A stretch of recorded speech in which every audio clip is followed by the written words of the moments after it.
Racconti umoristici, Vol 2 /2 **** Racconti umoristici Volume 2 Achille Cagna Racconti umoristici un soldo un avventura galante una cruz meritata le voietu, Saggio di Dialogo, Volume 2. Milano 1873 Presso Carlo Barbini Editor via Chiaraval N9 Sotto la protezione della Leg 25 Giugno 1865 N 2337, essendo sia adempito a quanto essa prescrive. Tip. Dittabilmente. Indis. Una cruz meritata storia di tutti I giorni. Sproloquio fu detto l'istinto essere la legdia bruti. Per quanto riservata sia questa sentenza, e favorevole agli uomini, non si sa però di essere più un complemento che una definizione. L'istinto, chic sen indica una leg universale. Un torto marcio che si fa al bestiggiamento istinto la loro naturali tendens, mentre per l'uomo si distinguono col nome di passioni e mani. Tutto istinto nell'animal ingegna, tutte le azioni, tutti I perturbamenti entrano nel dominio di questo autocrate che guida la nostra aspirazione.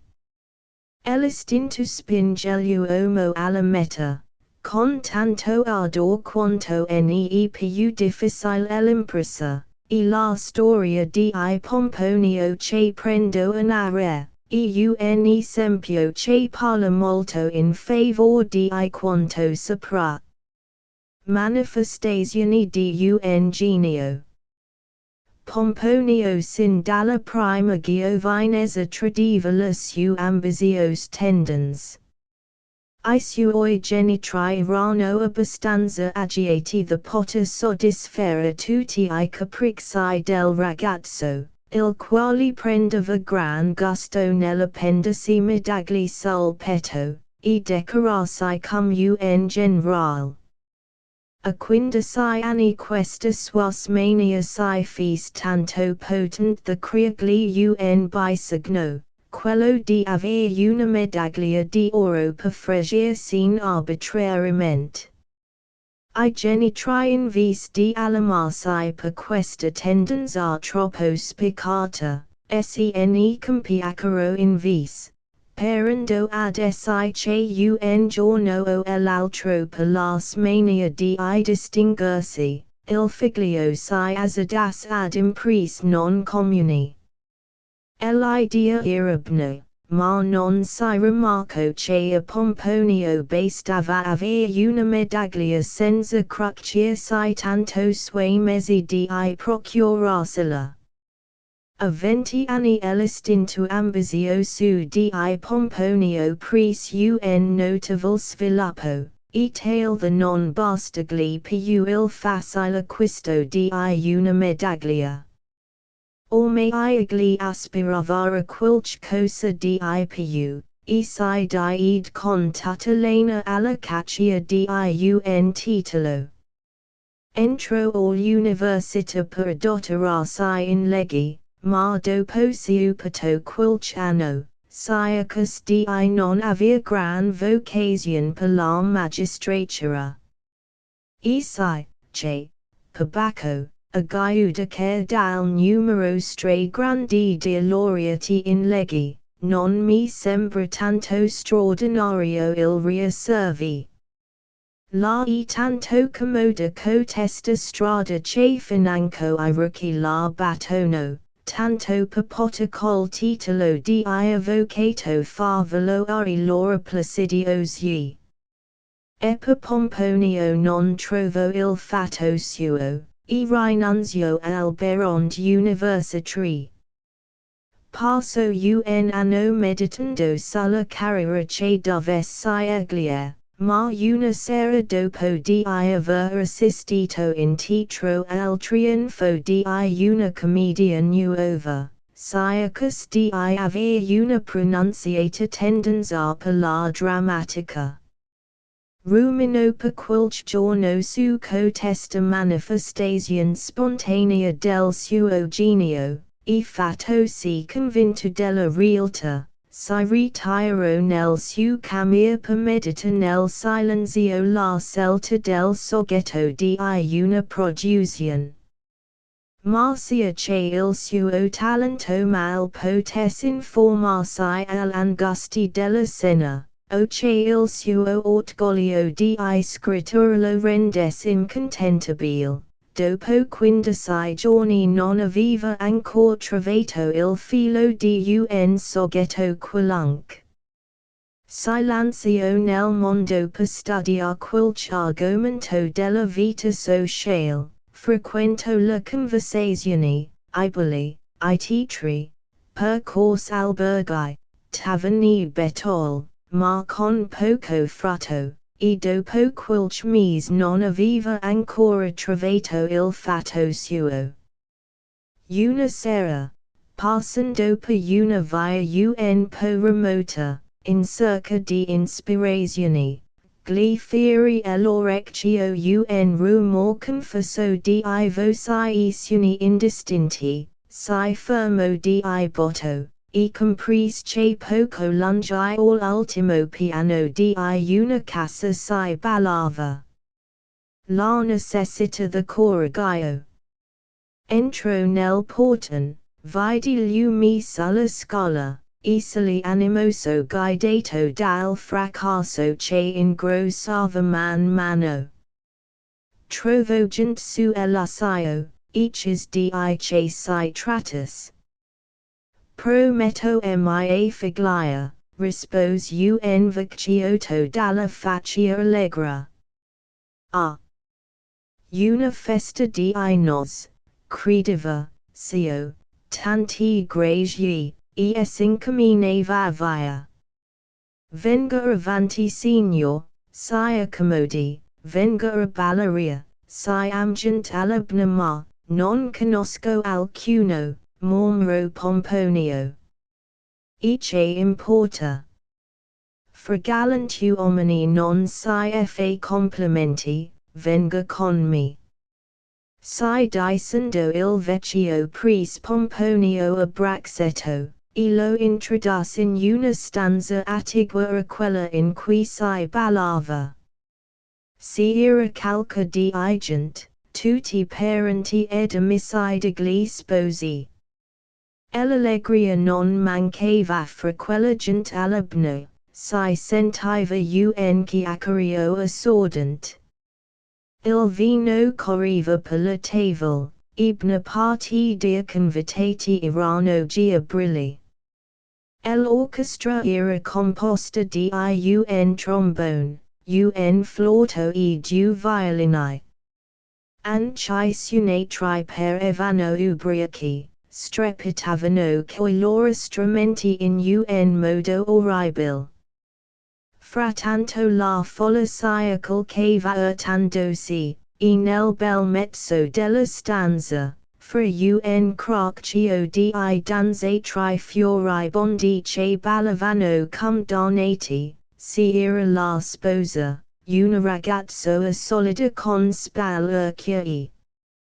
Si ballava quella rida in cui tutti si prendono per mano formando un cerchio, entro cui si alternano a vicenda coppie danzanti con lazzi più o meno liciti.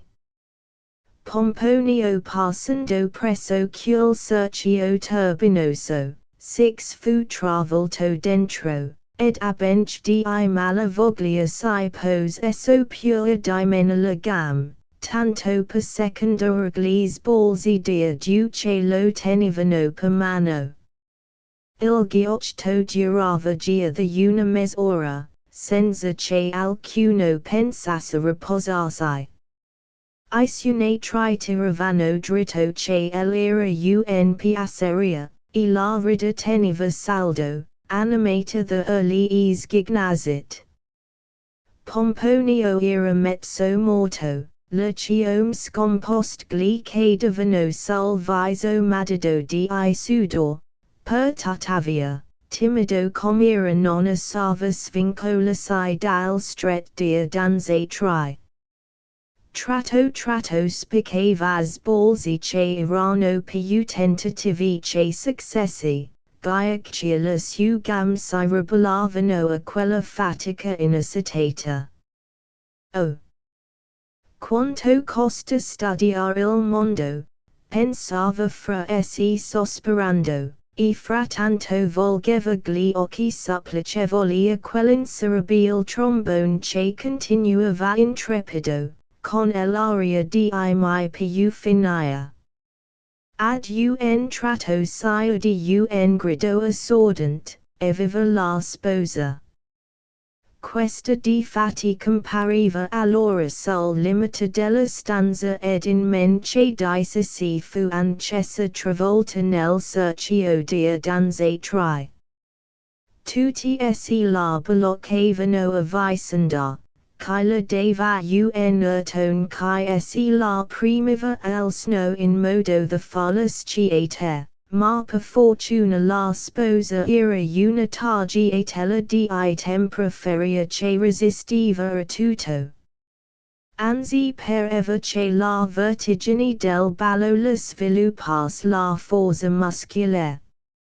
Urlava ancessa e saltellava come un caprito, e essi non si trattasse di una donna, d'aria che la pareva brilla.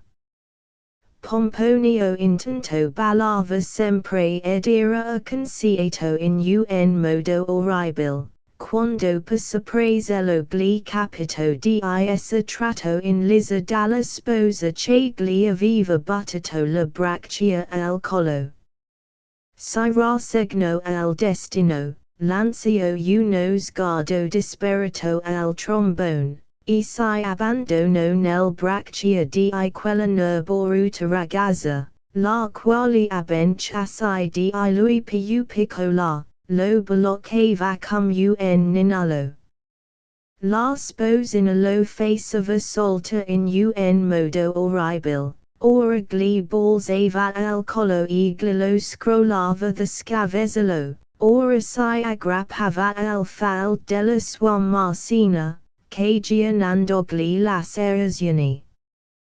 Pomponio traflant, sposato, metteva fuori un metro di lingua, e scisava gli occhi dall'orbit. Inconscio di quel che si facesse, e squilibrato di mulinelli che l'imponeva la ballerina, si lasciò cadere quasi morto nel braccia di lei. Ma ad un tratto si rivan dal suo svenimento, merse un potentissimo calcio amministratogli per dietro da un fratello della sposa. Per un equivoco, si era creduto che Pomponio avesse baciato la ragazza. Egli si volse come per andarsene via the quel vortice. Inutile tentativo, tutti gli fiano addosso gridando dalle questo aristocratico. Fu per un miracolo che il padre della sposa riuscì trollo di la rime sciogli in testa il capello tutto sdrussito e pesto, lo accompagnò sulla porta augurandogli la felice notte. Poverino, era tutto sbrendoli. Eureka! La scrivo di cuore questa parola che riassum la gioia di uno scienziato al dileguarsi della nebbia che gli nascondeva un segreto. Pomponio, come Galileo, come Archimede, e tanti altri, eb finalmente il suo buon momento. Dopo la salva di percorsi ricevuta il ballo della sposa, il povero giovane fu per alcuni giorni obbligato al letto per calmare dogli, iguara la lividia. Eppur, malgrado tutto, il povero Pomponio dal suo letto di dolor non pensava che al soggetto della commedia, e cercava nella sua mente qualche episodio della vita patrona argomento. Frattanto dopo pochi giorni di riposo fu in grado di alzarsi e passeggiare per la camera, consulto parecchi libri di novelle, riepilogo tutti I romanzi che aveva letto, ma nulla valse lo scopo. Un mattino stanco di starsene in casa si decise di uscire per fare una passeggiatina. Sulla scala, mentre stava per fare il primo passo nella strada, il cane del portinaio gli fu addosso saltellando giocondamente per esprimergli la sua allegrezza. Pomponio a quella vista mandò un grido di gioia, abbracciò il cane, baciolo teneramente poi risale di volò la scala. Entrò nella sua camera, aprise un cassetto, e trattenne un grosso scartafaccio di carta bianca, scrisse in cima a caratteri grossi, l'amor del bestidramma il soggetto era trovato.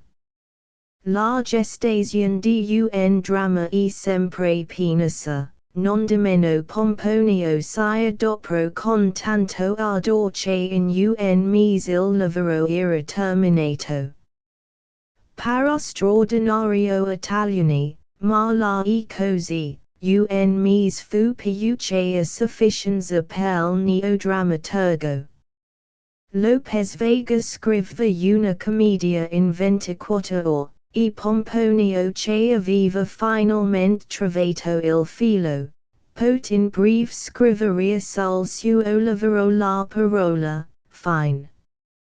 Asana, il teatro italiano aveva un lavoro di piuta aggiungere alla gia splendida corona. Veramente il titolo perché presti poco soggetto al dramma di Pomponio. E difatti si trattava di un solo episodio tirato e trascinato per sancati, ma signori mia, la semplicità è una gran cosa.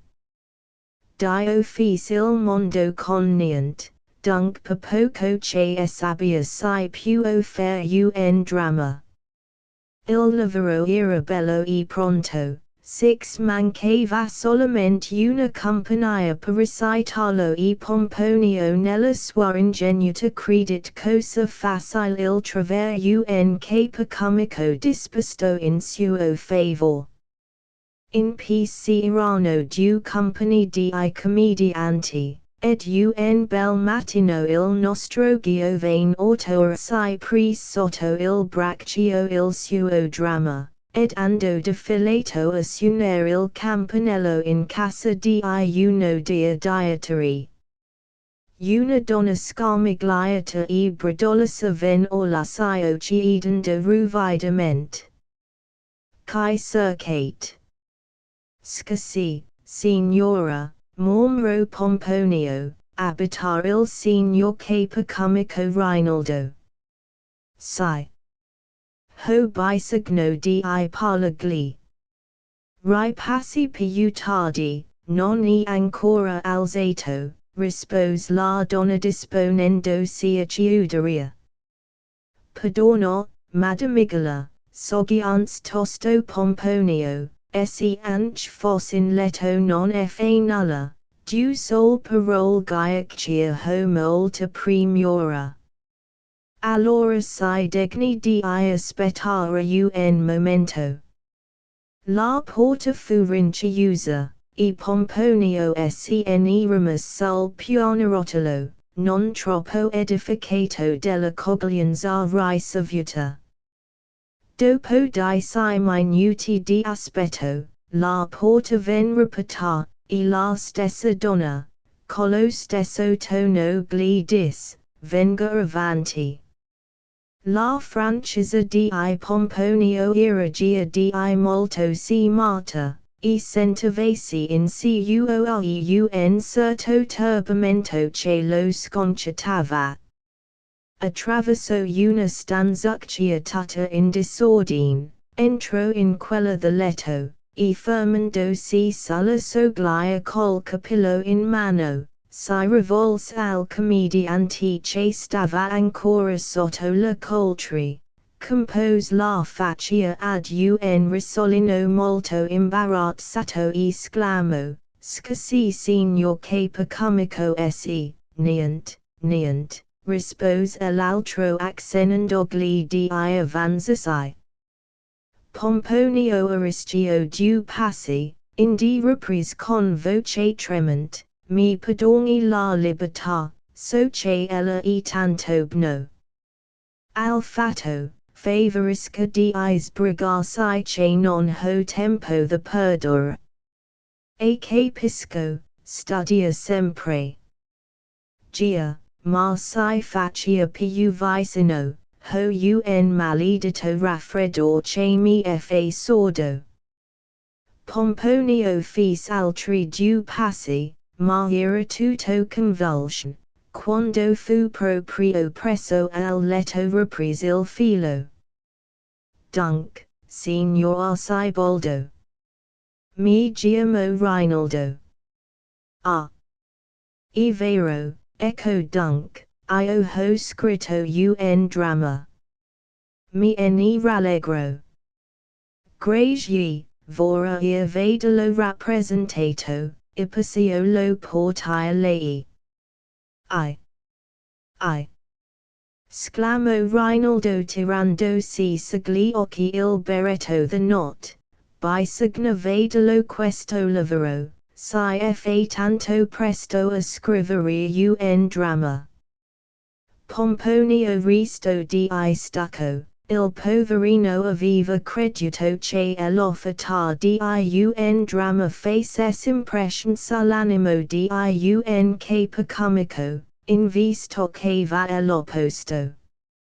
La poesia dell'arte che era già profondamente scossa per la vista di quel primo attore scommisciato e sporco, entrò allora nella face del più atroce disinganno, il povero Pomponio ne resto là impalato, confessò, facendo girar fra le mani il suo scartafaccio senza trovar parola di risposta. Infine, con un eroico sforzo volesse avere almeno la compiacenza di leggere questo lavoro. Va bene, mettetelo lì sul tavolo, e se avrò tempo lo leggerò. Passit poi per sentire il mio parere. Grazie. Quando verrò, domani. Che diavolo dite, credit forse io abbia nulla da fare. Venite fra una ventina di giorni. Sta bene, mormorò Pomponio tirando un sospiro, poscia ne ando. Il povero giovanotto aveva il cuore angosciato, ed era a poco per piangere. Egli non conosceva I commedianti che dal palcoscenico, ed aveva quasi creduto che costoro vestissero in casa la porpora e la corona. La berretta del signor Rinaldo, ed il malanese di quella donna, avevano soffocato col loro strano contrasto la ingenue credenza del giovane autore. Trascorsero finalmente 15 giorni che povero secoli, ed al XVI, Pomponio s'incamminò verso l'apertura del capo comico. Battevano le 11 quando egli tirava la corda del campanello. La solita donna che la solita tolita ven ad aprirgli, lo introduce nella stanza del signor Rinaldo che terminava all'ora di vestirsi. Buon giorno, signor. Oh. Sia tu. Giovanito, vieni innanzi, sia passato pecultio lavoro. Proprio, rispose Pomponio un po' mortificato pecul tuo confidenziale del comico. Termini ridi legalo, abbiamo tanto da fare. Figurati tengo una cinquantina di commedie nuove sul mio tavolo, devo trovar tempo di legal tut. Ebbene, c'è la per. Senti amico, io sono schietto. Per un primo lavoro non si malaccio, si sono del cosettine discreet, ma tu sia all'oscuro dell'intrigo scenico, ti manca la conoscenza dell'ifto, e poi troppo lungo, troppe ripetizioni, e basterebbe due atti in vece di cinque. Tuttavia ti ripto che hai disposizione, ma bisogna fare fa molto. Pomponio che aveva il cuore pieno di speranze, fu a poco perché in deliquio, e se non l'avesse trattenuto l'amor proprio si sarebbe messo a piangere. Il signor Rinaldo intanto si annodava la cravatta, inconscio del torture che infliggiva alla sua vittima, e non sentendo alcuna risposta, proseguì trincia presetti. Badami, ragazzo, studia la scena, e ricordati che non basta scarabocchiare della carta per scrivere un dramma. Studiando di Ibnavoglia per qualche anno, potrei far bene. Oh Dio! Io non vorrei scoraggiarti, ma ti dico di aver pazienza, scrissi anch'io qualche lavoro e sabine dell'arte, ho dovuto rassegnarmi camminando adagino, finché son venuto quello che son venuto. Infine sai, noi abbiamo un po' di praticaccia, abbiamo mano in pasta, insomma, oh Dio! Io me ne intendo. Ti parlo da padre. Dunque, sclamò Pomponio dovrò rifare il mio lavoro. No, il soggetto è puerile, sa del collegiale, bisogna fare tanti finché si riesca, ed in così dia, gli consegno lo scartafaccio, e lo accomieto. Se Pomponio avesse avuto del coraggio, si sarebbe buttato giù dal scale per rompersi il collo, ma non era del suo carattere una simile risoluzione. Prese il suo dramma sotto il braccio, e se ne andò a casa mortificato, avvilito come un cane vagante. Giunto nella sua camera gettò il dramma in un canton, poi si mise a letto, perché aveva la febbre. Poverino! Egli credette sul serio alla scaletta del capo comico, e non essicas che il suo dramma non legalo, colui non aveva neanche slegato. Un simil genere di critica più opera strano a prima vista, ma per poco che si sappia del consuetudine odione, è facile comprendere che le son cose di tutti I giorni. Io ho più volte sentito dire di così stracci su certi lavori da individui che possono pagant seria. Ed alla fine ho dovuto persuadermi che giudicavano a mascasica. Se un mio amico, un bravo ragazzo che non ha altro difetto, tranquillo di essere avvocato, il quale si crede in obbligo di conoscere tutto, egli si domandasse se ha letto I romanzi di Adamo, egli ti spiffrali su due piedi un giudizio con un coraggio the leone. Passata la crisi, Pomponio recupero un po di coraggio, e pensando che forse il signor Rinaldo era stato troppo severo, si gettò nel campo del ricerch. Il suo dramma passo per mano di sento che per come si sempre con la stessa sorte, e quello segreto manoscritto via tutta l'Italia senza traver un anima caritatevole che ella cogliesse.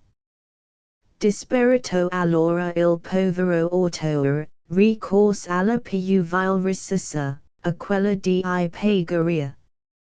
I commissai, sordi sempre alla voce dell'arte, hanno in cuore una corda sensibilissima che si schiude, agita from il suono del danaro. Pomponio, dunque mediante il pagamento anticipato di 100 lire, trovo la compagnia per far recitare il suo parto.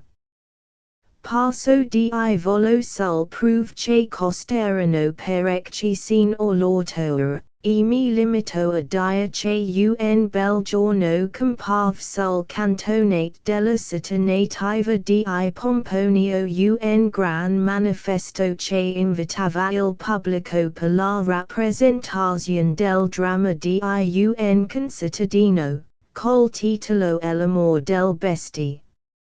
Nemo profita in patria. Per tutta quella giornata il povero Pomponio ebbe la febbre dell'impatienza. Il momento decisivo non era lontano, e tutto le avasperia bene.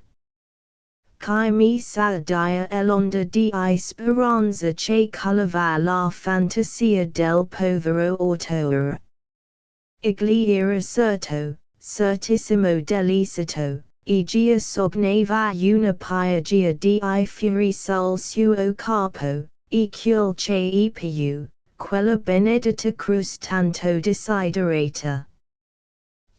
Ora prima di cominciare, il titolo era zeppo di spettacoli. La curiosità aveva attirato molti amici e conoscenti dell'autore, e l'avidità di sentire era tanta che non si volle aspettare più oltre, ed il pubblico proruppo in unanime applauso per invocare la sollecitudine. Si alto finalmente il superiore fra un'esclamazione generale, e la prima parte del primo atto passò sotto silenzio. L'autore era convulso, febbricitante e trottolava dietro la quinte come uno spiritato. Il primo atto terminò con una grande risata del pubblico, e certo quell'ilarità non era troppo a proposito, ghiacciar il dramma accennava allora ad un assassinio.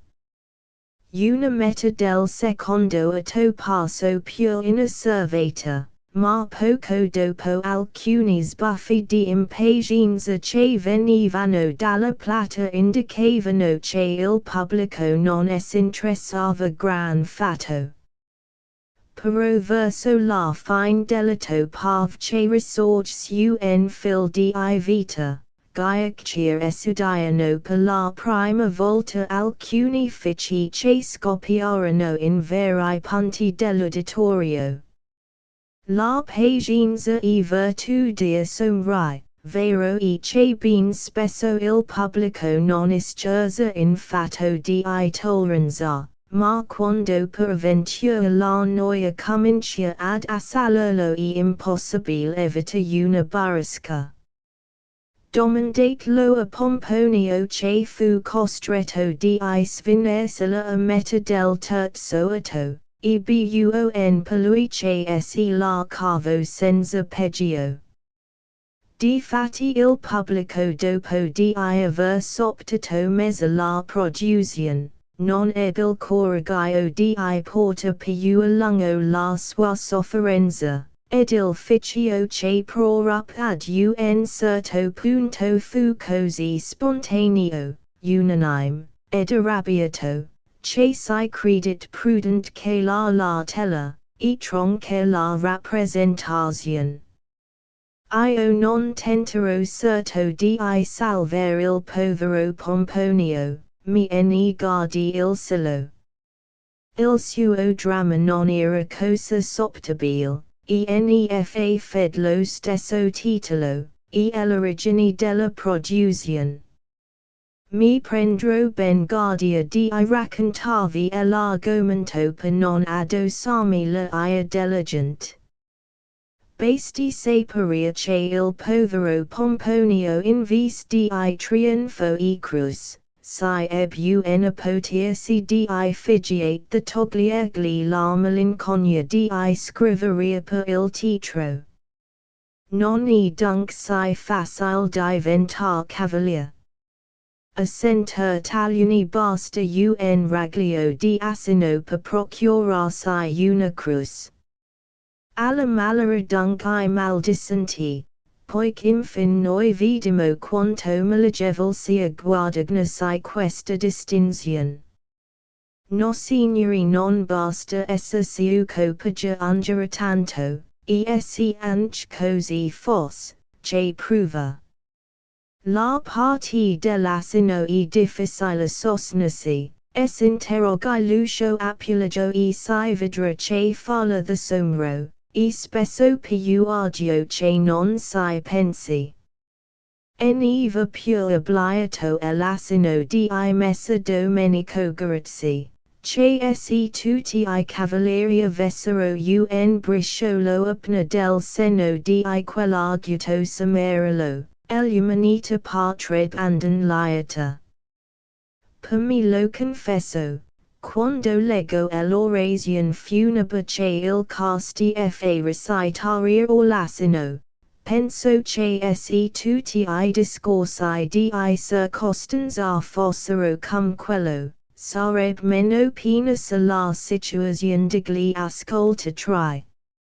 Insomma anche falla the asino non è volcosa. Trovo che si abusa troppo di questo epiteto applicandolo agli imbecilli. La catastrofe decata a Pomponio fu tale, da levargli la mania del titolo, ma non valse reprimere quella benedetta voglia di diventar cavalier.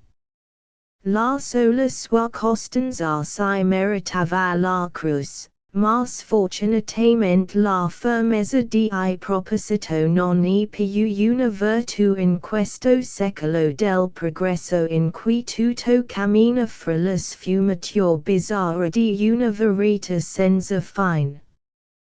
Dopo alcuni giorni, smessa la vergogna, il povero drammaturgo si azzardò ad uscire. Ma correva a testa bassa come se fosse passato sotto la forca cordine. La più gran bestialità al giorno di oggi si quella di ricredersi di un errore e confessarlo, oggi si vuol disinvoltura, se tutti quelli che fecero fiasco curvassero le spalle sotto il peso della vergogna. Il mondo andrebbe tutto a capo chino. Se lo potessi vorrei tesseratata intra la storia dell'infaticabilità posto in opera the Pomponio per ottenere l'ambita cruz, ma tralascio, perché il lettore assiste per troppo giornalmente il fatic di Ercole. Di tanti nullità che si arrampicano in mil guise per poggiare in alto. Dirò solo che il nostro ero nulla lascio di intentato, Ice si fis perfino nominaria capitano della Guardia Nazionale. Il fatto che avventotto anni Pomponio si chiamava semplicemente Signor Pomponio. Il desiderio passo quasi allo stato di mania. Il poverino dimagravava vista di occhio ed una profonda malinconia lo assalì fortemente, che suo padre di accordo col medico lo consigliò a viaggiare all'Italia per distrazione. Pomponio si aris, ed un mattino partì per alla volta di Firenze, of contava di fermarsi un mese. E poi recarsi a Napoli per passarvi l'inverno. La forza del destino. Quando io penso ai casi fortuiti della vita, alle strange sconfigurazioni dell'azzardo, non so più negare l'influenza del destino. Si ha bel dia, tutto e caso, ma signori mia. Giamate caso la predestinazione noi saremo di accordo. Si vedono del cose sorprendenti, accadono nella vita certe mystificazioni che sembrano il risultato di una tendenza prestabilità. Per me il caso è più meraviglioso del legge che regalano il mondo anzi appunto perché di sui l'antitesi della legge, la negazione dell'ordine naturale, io lo trovo prodigioso. Il caso che fis fare ad appel la spuma che la spuna, e che rivelò a Galileo la teoria dell'isocronismo del pendolo. Ha qualche cosa di straordinario, che mi studis. Ma torniamo a Pomponio. La meraviglia artistica di Firenze, il delizioso clima, ed il cielo sorridente valsero ben poco a lenire le soffranze di quell'infelice gia da qualche giorno vagolava per quella vai terribilmente annoiato. Aveva cola uno zero, ma tanta era la sua apatia che non si curò neanche di cercarlo. Verso il tramonto di una bella giornata, Pomponio passeggiava speditamente in lungano, quando girando gli occhi sui balconi di un elegante palazzina incontrò lo sguardo di una bella signora che stava godendosi lo spettacolo della passeggiata. E superfluo estendersi in discrezione. La signorina in discorso era di una rara bellezza ed aveva un paio di occhi da amelia mezzo mondo. Mi affretto a dichiarare che Pomponio era un discreto giovanetto elegantemente vestito. Arroghi il suo pallore che lo rendeva molto interessante, talche la signorina del balcone. Arresto per qualche tempo lo sguardo sopra di lui. Igli sceniaca si fu assalito da tanta confusion, che arrossi fin nel bianco degli occhi, ed il suo cuore palpitò fortemente. Il nostro giovanetto, repito, entusiasmato da quello sguardo di fuoco. Stette guarda la signora finch la convenienza lo permetteva, indi, Sabina malincuroproschi la sua strada volgendosi di tratto in tratto all'indietro. Camminando in quella guisa che la testa quasi sempre rivolta. Non esseva di un signor dal grosso vento che veniva verso di lui con aria molto preoccupata. Entrambi si erano, e con tanta violenza che il capello di Pomponio rotolò a molti passi lontano. Perdono, mormorò egli correndo dietro al suo cilindro. diamine, badi of mandala gam. Brontolo il grasso signor, marapna il giovane riaso la testa, il pansiuto mando una grande exclamazione. Pomponio, tuki.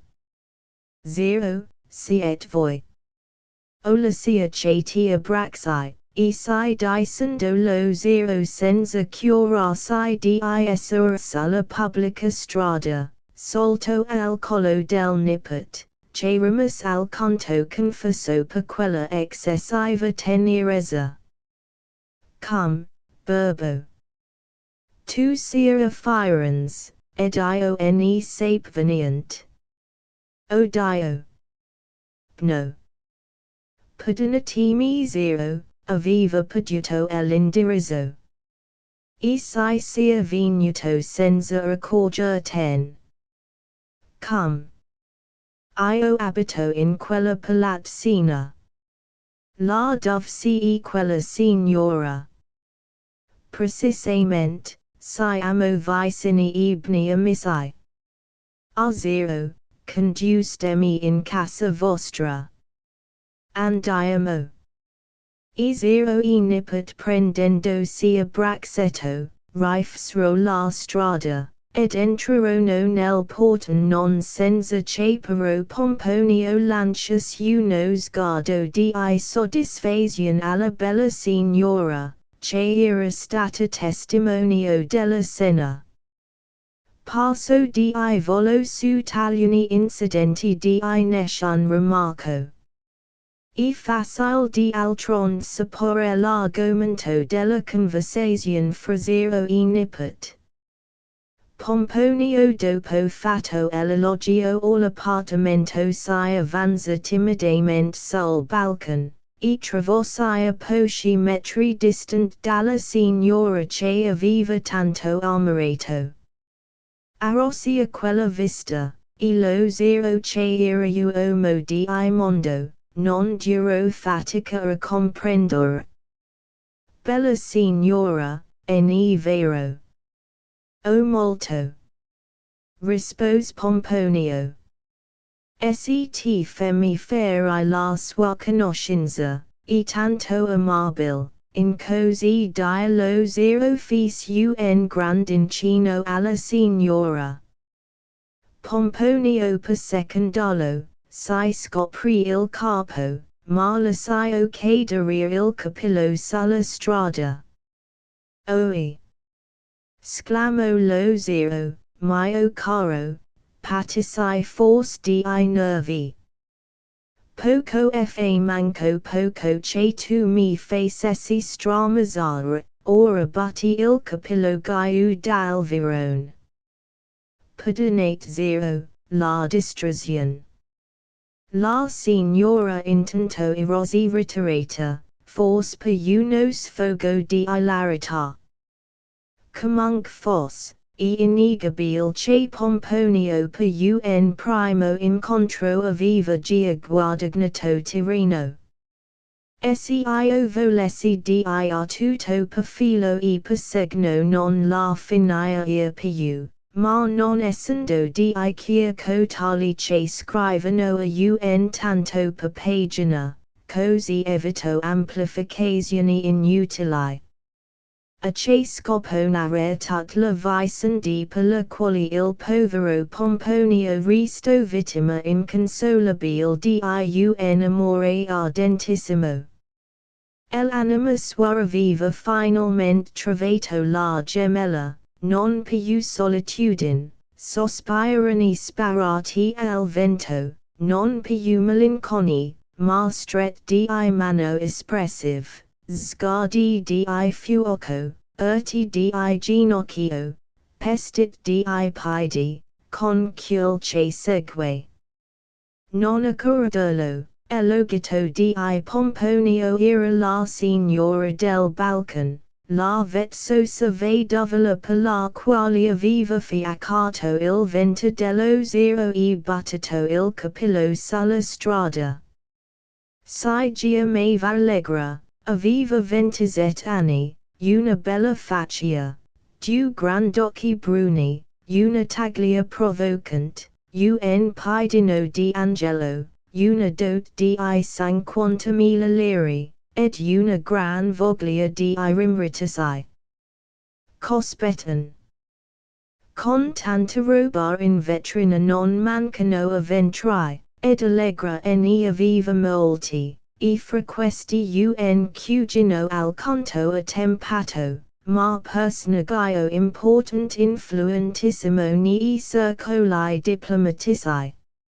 A questo punto mitica fa violenza alla mia vecandia provinciale su certi scrupoli che mi inceppano la pena. Gia si sace la coscienza non deve far prescienza l'animo dello scrittore, ma io poveraccio non ho ancora quel coraggio civile che è necessario in questi casi. Mi da una gran pena questo dove ad ogni tratto sollevare il velo di qualche mistro, ma mio Dio. Quella buon anime di lettere sono così curiosi. Tanti, prima dello scrittore il mondo ha già menato la lingua, prima della maldicenza scritta e la maldicenza parlata che vola sommessamente di bocca in bocca, ed alla fine scoppia come il colpo di canon di Don Basilio. Questa volta però non si tratta di calunnia, ma sebbene di un fatto che essi non si può giurare, si può per altro credere. L'abnegante di Firenze aveva già scagliato la pietra sulla vedova che si lasciava troppo proteggere dall'influente cugino. Si diceva che costui dalla morte del marito aveva spiegato un'acidità remarcevole con la moglie. Fiano vegeti parecchie volte spesso nei dintorni della città, fuori di porta, ed infine una cameriera di Madamar avrebbe confidato al suo demo che il cugino aveva libero accesso nella stanza da letto della signora. Si credit voi signori. Questo silrato mondo è tanto perfido, che davvero non so come regolarmi, quando lo sento mormorare. Notisi inoltre che essi la vedova si lasciava consolare, era nel suo piano diritto di farlo. Oce. Perch il marito mua, d'uffra la consort vestia il lato eterno. D'uffra essa ligare la sua gioventù e sacrificarla al magre reminiscence di un passato che è passato. No certo. Si piange per un anno, quilch visitar al cimitro che la serva, e forti sospiramenti quando si parla del defunto, intanto la vedova ingrassa, e poco dopo passata la furia del dolor di circostanza, si riaprono le salaglie missai del defunto marito. I quali si credono tutti in diritto di dar consigli alla vedova. Oh! Ella misisia. Gli sclettici la dicono una parola vana, ed ancor poco essi non la chiamano addirittura un'ipocrisia.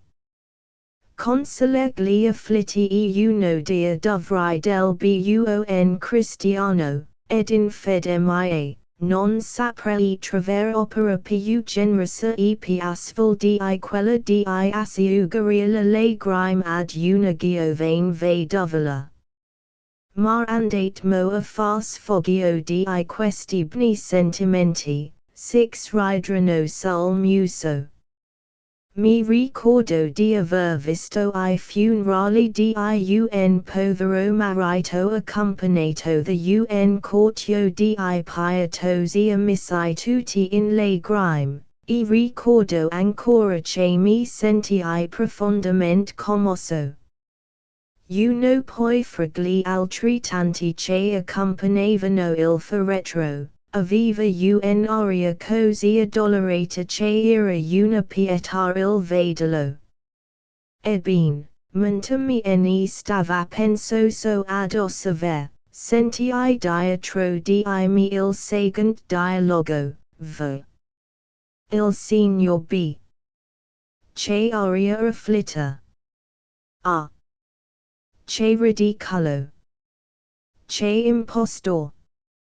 Figurati che colui fa una corte spietata alla vedova, e l'ombra del suo corpo, e giuria che presto farà la Versailles del defunto. E una burbonata, non è vero. E per io non fossi più che ottimista, ora, dopo passato qualche tempo, saria tentato di credere che quel briccone avesse ragione. La signora Allegra, dunque verso la sue grime di obbligo sulla memoria del marito, gli pose in camposanto una lapide col solito epitaffio. La vedova inconsolabile e desolata vivrà nel lato eterno, con quel che segue, e poi fis cum fanno tutta l'alta.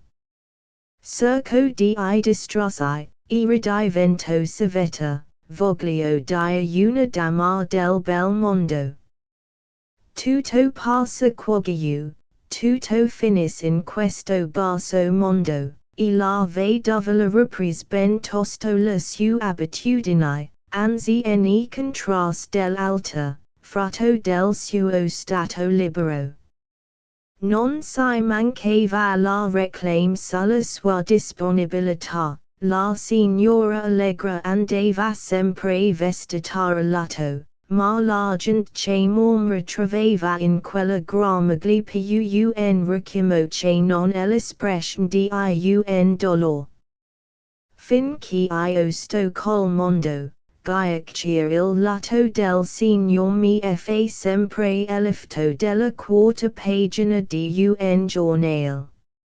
E facile immaginare che Pomponio fisso la sua dimora in casa dello zero. L'amore aveva operato un vero prodigio, e dopo pochi giorni l'ipocondriaco giovinato non era più riconoscibile. Passava tutta la giornata alla finestra per spiare la mos della vedova, e quando lo zero gli disse che l'avrebbe presentato a quella signora non subtrattenasi di dare un calcio alla cagnolina per sfogare la gran gioia. A quella vista lo zero si persuase che la cosa era urgente, e temendo che quegli slanci di allegrezza degenerassero in mania, lo prese per il braccio, e trascinalo subito in casa della signora. Il primo colloquio, e la relative cerimonia di presentazione sono sempre cose noiose, e non vale la pena di descriverli. Per altra parte poi nulla succede di importante, se si exetur un po di batticure di Pomponio, e quilch grolleria si volete gli dal labbro. Passo sulla seconda visita, sulla terza, e su very alta, e solto addirittura a 15 giorni dopo l'arrivo di Pomponio a Firenze. Vela dia alla 14ª visita che egli fis alla vedova. Oh! L'amore! Vengono gli scettici a negarlo, vengono a dirmi che questa corrente elettrica è un sogno di poeti. Pomponio ed Allegra in 15 giorni erano ubriachi fradici d'amore. Saria quasi tentato di spiffarvi la storia di quell'effetto nato così rapidamente, cio mi foronia urbication pasfogia la mi cognitioni in materia, ma sicum parmigia di sentia glis buffi impatienti del lettor, volo, vela dia, solto altri 15 giorni e mi porto verso il tramonto di quel purissimo amore. Disai purissimo, cio sembra strano, Gaiaccia la purità del vedovil si può sempre discuteria, tuttavia che l'espressione fa il caso. Pomponio non era penale uno scapistrato, un altro al suo posto avrebbe finito dove finiscono sempre siffatti in tri, ma egli tenduro. I mediocri di intelligenza sono spesso I più onesti. Ne volet una prova. Pochi giorni dopo il suo arrivo a Firenze egli scrisse alla famiglia dicendo che desiderava ammogliarsi, e chiedeva un consiglio al padre. Quel buon uomo non desiderava di imglio. Ed a volta di corriere rispose al figlio che egli era soddisfattissimo, anzi lo pregava a sollecita la nos. Questa lettera frutto un bacio a Pomponio. Fu il primo, vi lo posso giurare, Gaiaccia la vedovila sub sempre tenelo alla dovuta distanza. Ma quando vidi la lettera del Papa si commos, pians, ed abbracciando il suo Pomponio lo baciò teneramente in fronte. Ah! La vedova sanno ottimamente l'art di amare. Il primo matrimonio es una scuola di perfezionamento. E quando hanno potuto il marito diventano insuperabili negli artifici amorosi. Un bacio dato a tempo ne vale cento dati alla rinfusa, cum costumano certi innamorati allorc l'abna stella li meet in colloquio intimo. E vivano dunque la vedova che sanno farsi desiderare. Mi vien però alla memoria una certa sentenza in versi, che dice, o tu che hai scors tanti cat, quili l'art di ama. L'ama senz'art.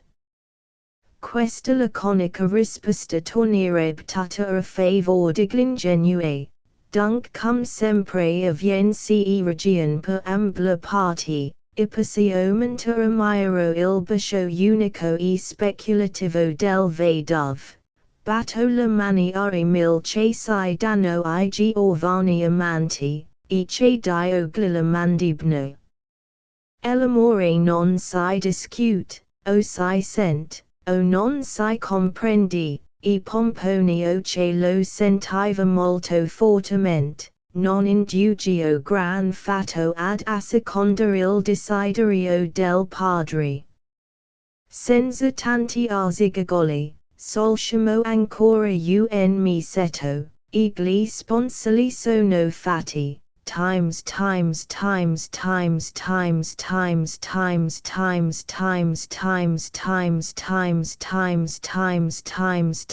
che lascio una lunga fila di puntini che danno fede della mia vecandia nel non voler sollevare il velo di una sovissima luna di mil.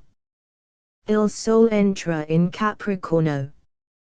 Datami un punto di appoggio, ed io 6 metto sopra il mondo, così dice il matematico di Siracusa, ma non glio di lui sapeva di domandar l'impossibile.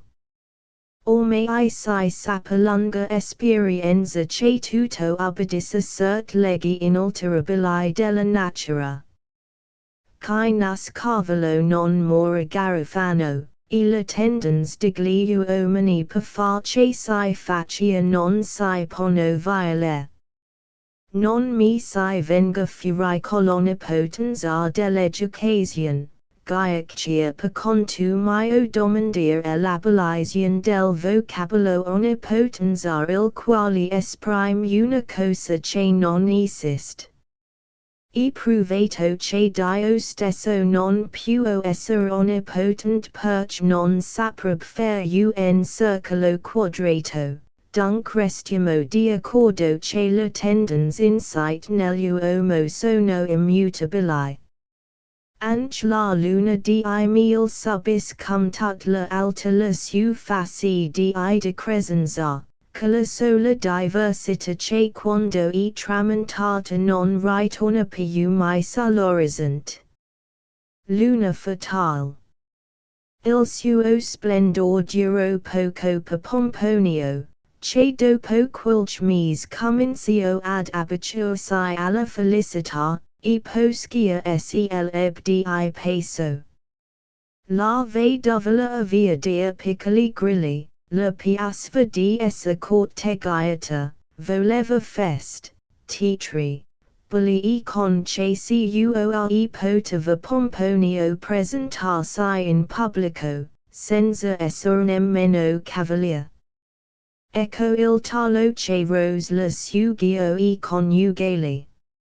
L'amore aveva assopito solo per poco lo stimolo dell'ambizione, ma passato il fuoco dell'entusiasmo per la moglie, Pomponio ricade nella sua cupa malinconia. Con grandissimo rammarico leggeva giornalmente quel foglio malvagio che la gazzetta ufficiale. E ad ogni nuovo cavaliere annunziato il poverino si sentiva cum stretto al cuore. O la cruz, egli la voleva, la sognava, e frattanto la sua dolce metagli ne faceva portare una e ben grossa. Debo dirlo perché si dis. Ma io dichiaro come al solito che non credo al ciel del mondo. La vedova convinta di aver sposato un baggio, penso tosto a darsi buon tempo. I sogni ambiziosi del marito le davano agio a farsi io che le piaceva, e siccome le piaceva un ufficiale di cavalleria. Silasio spesso accompagnare the costue al teatro, al caff, e si dispafino di avali vagati in una strada di campagna. Siamo di accordo che cotesta è un'altra infamia del mondo che vitupera l'innocenza, ma prima di condannare addirittura il mondo. E ben rifletir cum talvolta egli non abbia tutta la colpa de suoi errori. La mia nonna, buon anima, mi diceva, figlio mio, la maldicenza e cum un lago, se tu vedi il tranquillo specchio che si turba, e segno che si caduto dentro il sassolino. Al fondo di tut la dicerie, si sempre un po di vero dot. Non voglio certo disconoscere I sei amministramenti di quella beneficia, ed ogni qualvolta sento il mondo che mormora, mi rammento sempre la storia del sassolino. Insomma pigliatela cum si trova. Se vero che l'ufficiale se la spasas romanticamente con allegra, si avrà trovato la sua convenienza. In questi casi è prudent sposare la gran massima che dice, la colpa della moglie sono colpa del marito. Tiro innanzi. Lo sventurato Pomponio strugavasi per ambizione. E dopo abnegarsi di matrimonio non era più riconoscibile, era sempre preoccupato, distratto, come un banchiere alla vigilia del fallimento. L'argent pensava che la facesse di spirito, Italiani vedendo che la sua fronte andava facendosi più ampia per lo sfrondarsi dei capelli, osservavano malignamente comically covas qualche protuberanza al cranio. Ma la provvidenza grande, e non tardo a sorridere a Pomponio prendendolo sotto le sue pietosi ali. Se6 ricordate, quando la mole di Pomponio era vedova, dio che giro di parole, godeva la protezione di un cugino alto locato. Costui una parte attivissima in quel matrimonio, aveva fatto dei grandi regali alla sposa, e quando ella stava per lasciare Firenze I cis licenzar al marito di dargli un bacio. Era una cosa innocentissima, se vogliono anche un onor per Pomponio. Di allora in poi Allegra manten sempre un discreto corteggio col cugino di Firenze, ed un giorno ricevette da lui una lettera in cui la notificava la sua nomina ufficiale ad un consolato estero.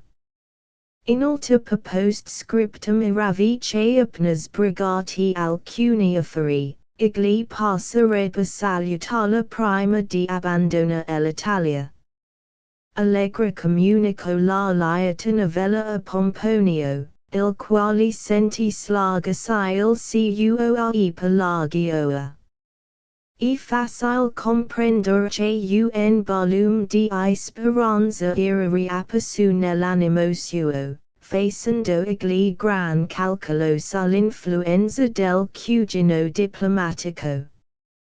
Una sera stando chiuso nella camera da letto mentre la moglie si spogliava, Pomponio prese dia, sentì allegra. Se viene il cugino bison repensare dargli un conveniente elogio. Certo. Non si canzo amica un personaggio così. Oh, dis la moglie, non pigliati tanti fastidi, che lo sai, igli fatto all'abno. Tutto va bene, ma bisogna fargli l'onor che si merita. Si famra molto. Chissà. Secondo l'urgenza, più audarsi anche che non si fermi più di un giorno. Ne saria dolentissimo. Ed io pure, e tanto tempo che non lo vedimo. Tanto più, mormorò Pomponio, tanto più che aveva un certo progetto in mente, che progetto. O Dio, un'inezia, massimamente se tu ti impegni in mio favor. Puoi dubitare. Di pure. Gia lo sai, allegra mia, io sono piuttosto ambizioso. Tutto per te, mi piacerebbe farti fare bella mostra nel mondo. Non gia che io si tenga gran fatto a court cose, sono mignosi, tuttavia non si può negare che un titolo fa sempre quel cifto in società. Ma spiegatimelo, sclamò allegra piantando due occhioni addosso al marito. Ecco, zio, il cugino è molto influente al ministro, se merce il suo intervento potessi guadagnarmi una cruz, vorresti essere cavalier? Ecco, rispose Pomponio, ed arrossi fin sulla punta del naso a tal segno che la moglie se non rise fu perché ebbe pietà di quella miseria. Per farti cavaliere occorre un titolo. quil titolo miglioressa suo cugino. Allegra si fis al conto seria, estet fissando di sotto che il marito che appunto allora si agia stava la beretta the not. Aveva una figura stolida, messa assai ben in rilievo the una tinta di timidezza che appariva gli ogni qual volta si trovava in colloquio intimo con la moglie, dunque allegra mia, hai pensato. La signora aggrotto la siglia, guardo il marito con un'aria di superiorità quasi sprezzante, e rispose seccamente con una sola parola che poteva essere una rivelazione. Vedremo. Io spero che non ti dirà di no. Ti vuol tanto bene. Se dipendrà solamente da lui. Basta che lo voglia, un fa fatto. La danno a tanti la cruci si può ben compiacere un cugino. Da qualche tempo che ho quest'idea, ma tu mia cara mi tieni in gran soggezione. Infine sono ambiziosetto e patesola, che pisi che io sarò cavalier tu diventi donna, di altri. Mormoro allegra fra I denti voltando la spalla al marito che poco dopo si addormento sognando la realtà del suo sprins.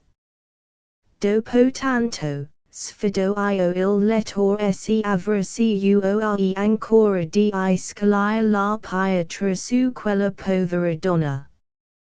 Vanno sofisticare sui doveri del matrimonio quando trattasi di aver alla scintilla un marito di quella fatta. Io sono sincero, e dico francamente che in simili casi come in tanti altri metto la infedeltà coniugale nella scirodia più sacrosanti doveri. Ognuno ha quello che si merita. Si vuol una testa apposta perch six possano germinar la corna, e che mi arresto con un'altra osservazione. Le corna non mi sembrano troppo a proposito per raffigurare la posizione sociale di certi mariti. O perch non mettavi in vis del corna le orecchie. Starebo assai più consi. Nara la favola che atian per aver vegeto Diana albagno fu donato a porta sul service il blasone dia servi, sin che sta ben, ma che non si trovo relazione col becco dia mariti. Atian la corna in pena di aver visto, mentre I mariti la hanno appunto perch non si vedono niente. Cito il fatto puro e semplice, ma per conto mio mi lavo le mani, e poi si vogliono la corna, prendo il mondo co suoi usi, e tiro dritto. Mi preme unicamente di stabilire che Madonna Allegra era quasi in diritto, per non dire in dovere, di seminare sul capo del marito che nobili fregi. Venimo al punto, cio al giorno in cui doveva arrivare il cugino. La fu una vera beronda in casa di Pomponio, si trattava di assignare una camera degna dell'ospite, ed infine dopo discussi cento progetti. Pomponio aderì a quello della moglie che vol il cugino in una camera prossima alla sua. La dabinaggine alla prova. Il cugino fu di una esattezza diplomatica, ed arrivò proprio col convoglio fissato. Pomponio e la moglie erano ad aspettarlo. Che caso di rimster tut la galanteria del ricevimento. Durai per il ritratto del nuovo personaggio. Era oltre la quarantina, ma pareva assai più giovane. Portamento franco e spigliato proprio del personaggio al vivere del gran mondo. Una figura discreta, occhio penetrante, era insomma un bell'uomo degno al tutto di far capo ad una legazione. Pomponio lo pressava lo stringeva fra mille gentilezze, e quando subce il cugino si fermava qualche giorno in casa sua, non ebbe più limite alla gioia. Dopo cena il cugino si dichiarò stanco, each di ritirarsi. Pomponio lo accompagnò nella sua camera, e ritornando poscia alla moglie le rinnovò la solita raccomandazione. All'indomani il cugino non aveva ancora aperto gli occhi che si vide parato innanzi Pomponio incinevole e sorridente. A pranzo poi il nostro diplomatico doveva schermarsi in mille modi per non fare dell'indigestione. Era insomma una specie di tirannia esercitata a furia di gentilezze, ma il cugino ne aveva a macchia del cortesi del marito, tanto più che costui lo perseguitava siffatamente che non si era messo di abboccarsi da solo che la cugina. Si sa, I parenti hanno sempre alcuna cosa a dirsi. Allegra, vedendo che un tal stato di cose non poteva più oltraggiare, e pressata sempre dal marito per l'affare della cruz, gli rispose un giorno, capirai, caro mio, che fino a quando tu starai ai fianchi del cugino, non potrò mai aprir bocca. Non sono queste cose che si possono dire su due piedi, lasciarsi in libertà per qualche ora, e pauro per te. Pomponio non domandava di imglio, ed una sera, manifestando desiderio di andare al teatro, lasciò la felicanotte alla moglie ed al cugino e scenando. Times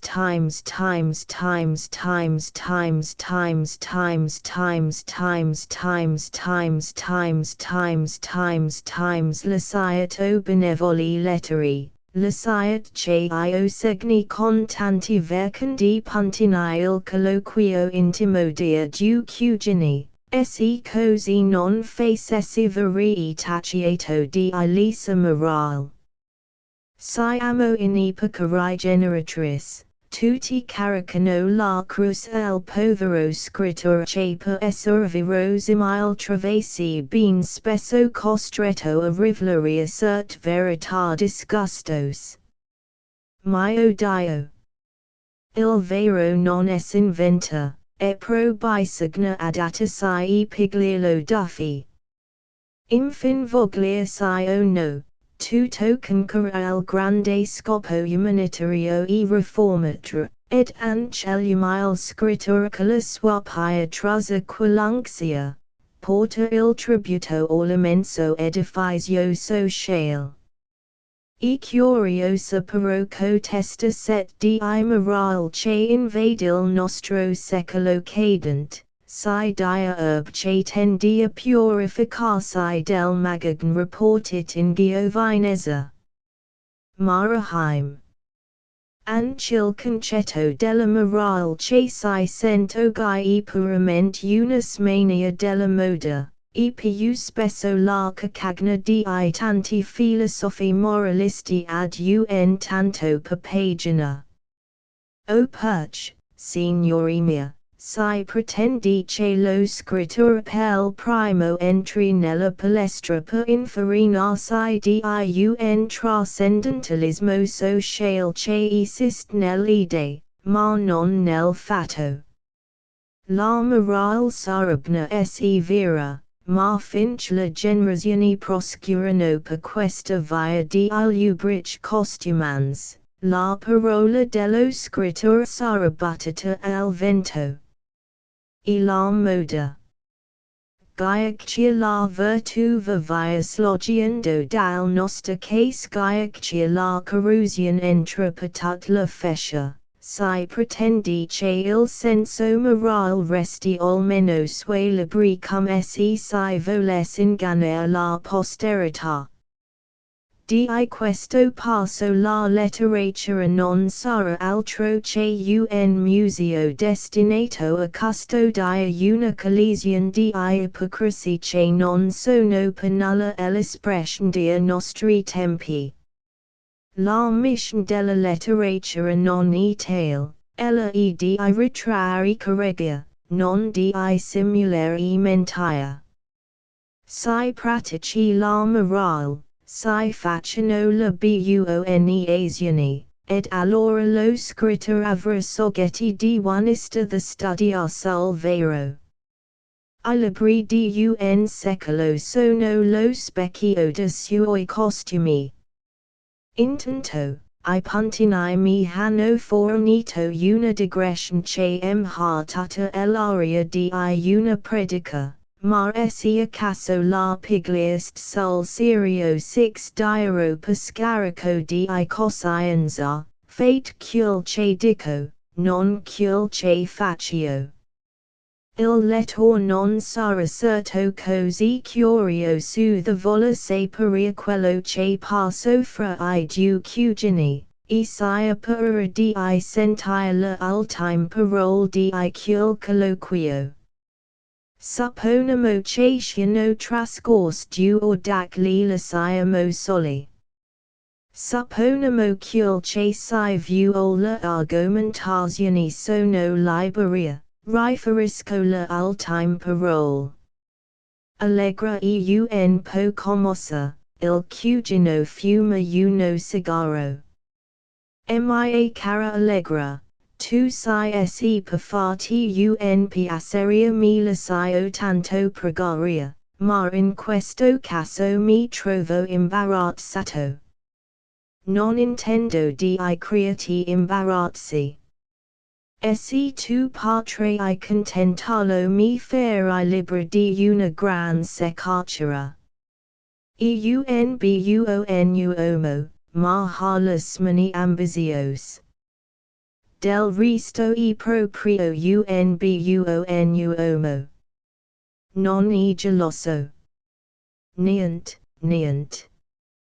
Io, al suo posto, con una moglie come te, mi ricordo benissimo che eri terribilmente geloso.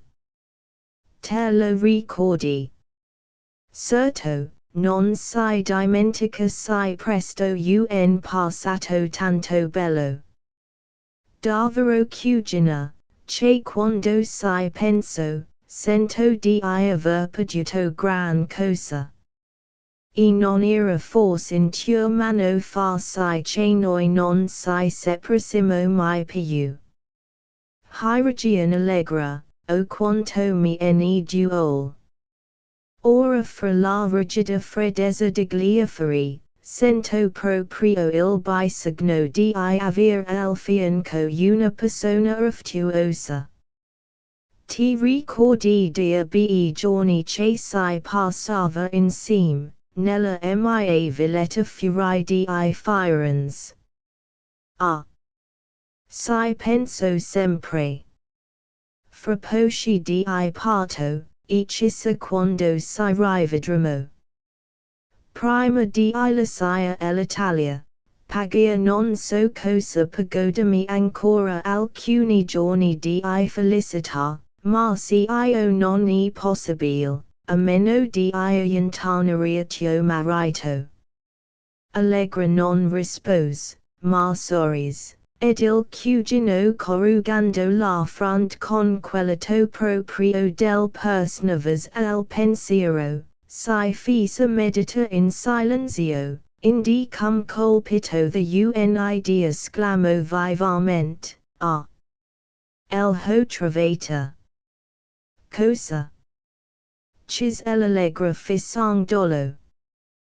Ho trovato il mezzo di far rivivere alcuno di quei bei giorni. In che modo? Ascolta, tu dici che tuo marito farebbe qualunque cosa per guadagnarsi la cruz. Ne sono sicura.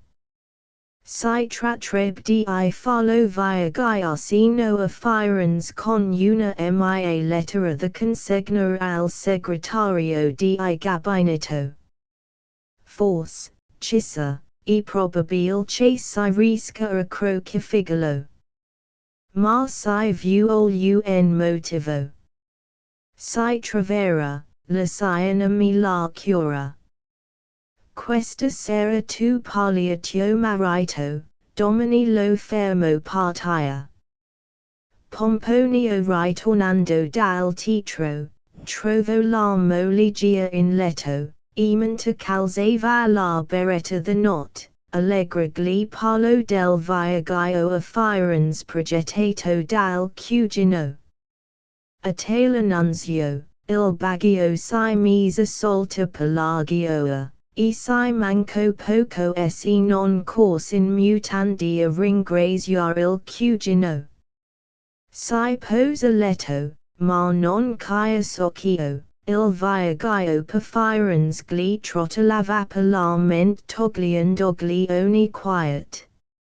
L'indomani si alto per tempo, fece la valigia, abbracciò il cugino, strinse la mano alla serva. Diede uno scudo alla moglie, schiacciò la gattina, ruppe un vetro, dopo quel parapiglia, si avviò alla station. Gran cosa sentirsi gravato di un incarico diplomatico, la lettera per segretario, excitava la vanagloria del suo portatore. Non sembrava più il pomponio di una volta, il misrilo era ringalluzzito e posava proprio come un uomo di affari. Dice di simili stolidi ripiano il mondo. Quando si penso mi vengono I brividi, mi persuado sempre più che ormai si vive fra infiniti pericoli. Che di noi come dell'agnello, che scappato dagli artigli dell'aquila, che nell'ugn del leone. Se non la si fa gli altri la fanno a noi, credo che alla fin sia miglior consiglio prendere il ben dove si trova, come moglie, non curarsi del resto. Guai colui che ascoltando la voce degli scrupoli di coscienza silenzia sfugge la più piccola occasione di godersi la vita. Mentre tu disputi per una cosa, un altro te la contendi. Se tu ossi, un altro ardis, se decideri, un altro brama. Un terzo agogna. Col progresso di qui satura l'atmosfera, fado può essere risoluti e pronti a tutto. Evviva il progresso! Guardatevi attorno, vedrete adolescenti che fumano la pipa e guardano precocemente in viso al Signor. Vedrete la giovane popolare athlete, profumit come tanti marchas, fantastici fraternizzano con la truppa. Vedrete del copy di sposi che sono 30 anni in giù, del civetano tempat, che in vista di riconciliarsi con Dio si lasciano corteggiare uno siamo di studenti di primo pelo. La morale del giorno non ha più scrupoli, la si vede andare di conserva che la più spuderata sfrontatezza, che con altro nome si chiama ardire, correggio. Vedret del ragazzins gussi attapna dal collegio che portano ancora la gon court, e legano gli amori del cavalier di Phobos. La vedret nascost dietro la Persian inato di agita un fat soletto che a sua volta agitar il cuore di un damerino che si stira I baffi nella strada. Varcate la soglia dei nostri salons, Dio mio. Un moralista del secolo passato cadreb cumtico dal fulmine. Ivi vedret il sublime dell'azzurdo, la quintessenza del ridicolo, una mostruosità comica. Vedret la un turbine di d'un spensierate, sioc, pettigol, impudenti che sotto l'artificioso apparato di un'educazione ipocrita ostentano una pudicizia sommamente ridicola. Eppure sono tutt'onest.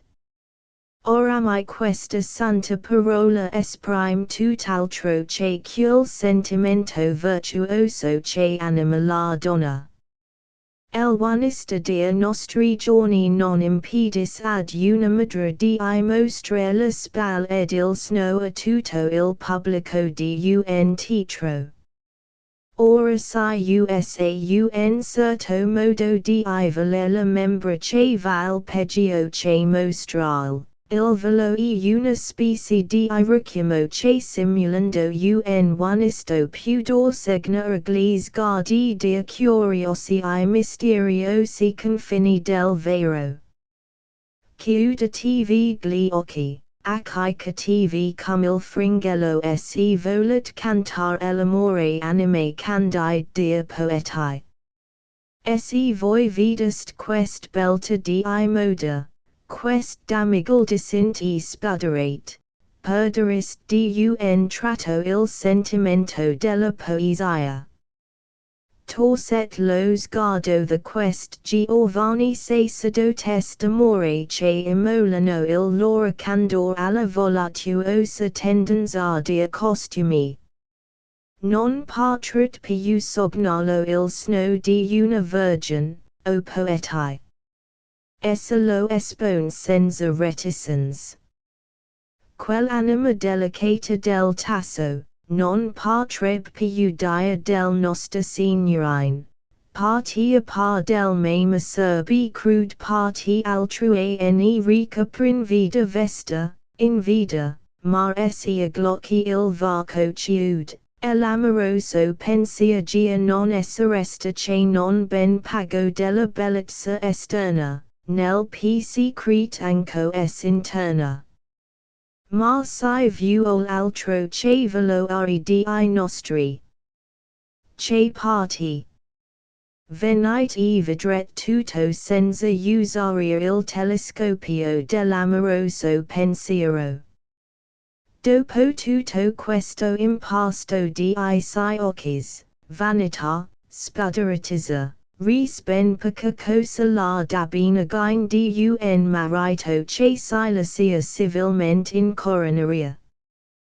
Per me lo confesso mi vien poca voglia di ridere al pensavi, perch un giorno o l'altro potrebbe chiedermi la stessa cosa, e che mi leg, se harmoli. Pensi giù volta casi suoi prima di ridere sul spal di Pomponio. Diplomasia dell'asino. Madamada stil nella sua carina dice la dissimulazione un'abitudine degli italiani. Per conto mio passo liscio su questa e soltanti alta sentence tirata nostro dosso. E dirò alla mia volta cum Cristo, perdonate coloro che non sanno quel che si dicono. Ma se l'illista scrittrice avesse incontrato il nostro Pomponio, si sarebbe subito ritrattata, gaiaccia colui non dissimula, tradiva con ogni moto la sua gran soddisfazione. Aviva l'aria di un avvocato dopo una gran vittoria, omglio, di un deputato eletto a gran maggioranza. Sdraiato in fondo al vagon guardava con occhio tenero il plico che doveva consegnare al segretario. Chissà cosa contiene. Pensava fra essi, ma si era tanto di sigillo. Non importa, anchignorandolo, egli sentiva in cuore che la sua missione era di una grande importanza. Oltre al fatto procacino il nostro uomo aveva niente meno che l'incarico di ordinare I bolli del cugino, e metterli in via di partenza, passi offerire munito di alta lettia particolari per la person di casa. Non six diero la vicenda del viaggio. La scossa generale che senti il poverino quando giunse alla meta. La parola Firenze, ultra dai guardiani del convoglio, rintrano nel suo cuore come una lontana profezia. Scese ed ando difilato dallo zero che lo accolse amorevolmente offrendogli un'ospitalità che ven subito accettata. Pomponio voleva subito recapitare il suo plico diplomatico, ma il segretario era fuori di Firenze, e dovette attendere alcuni giorni che gli parvero secoli. Frattanto died mano ad ordinare la robe del cugino.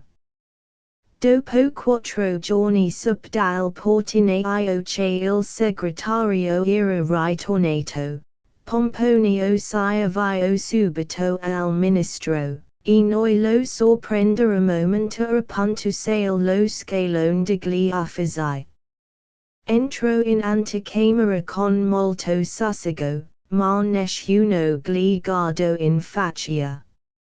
Si era una turba di assai galanati ed eleganti sai che Pomponio li scambiò per tanti personaggi importanti. A vero alla vista della confusion che regna nell'anticamera di un de Castro, il poverino cominciò a dubitare alquanto della sua individualità. Stava incerto e titubante osservando quella turba di servitoram, ma non ardeva muovere a domandare ad alcuno. Guardò per un po' di tempo le carte geografiche che stavano aperti, aspettando che qualcuno lo interrogasse, ma nessuno chiedevasi di lui. Ed egli continuava a guardare la carte coprendosi la natic col capello. Visto che non si vedeva lui, fissasi animo ed azzardandosi rispettosamente verso un assai, cis con voce flebile essi il segretario era nel suo studio. E occupato, rispose speditamente l'assai. Duffro dunk ripasse. Cum vuol, essi attendita c'era dopo a lei. Pomponio inchinasi profondamente, e fis ritorno al carte geografiche. Era la prima volta che si occupava sul serio di geografia. Dopo una mezz'ora lo stesso assai andò ad avvisarlo che il segretario era libero. Dunk vedo. Dove? Nello studio. Favorisca prima il suo nome. Non serve, se vedo io. Mi dica che lei, riprese bruscamente l'assai. Non si va mica in uno studio come in una piazza. Perdoni, Mormro pomponio in chinandosi. Inculmenta si spalanco la porta, e6 entro un nuovo personaggio, tutti fecero alla rispettosamente. Era il ministro Pomponio resto solo cum un salame. Passato il ministro, si tornò a lui e gli disse con aria di irideria, essa commodi signor per un altro poco.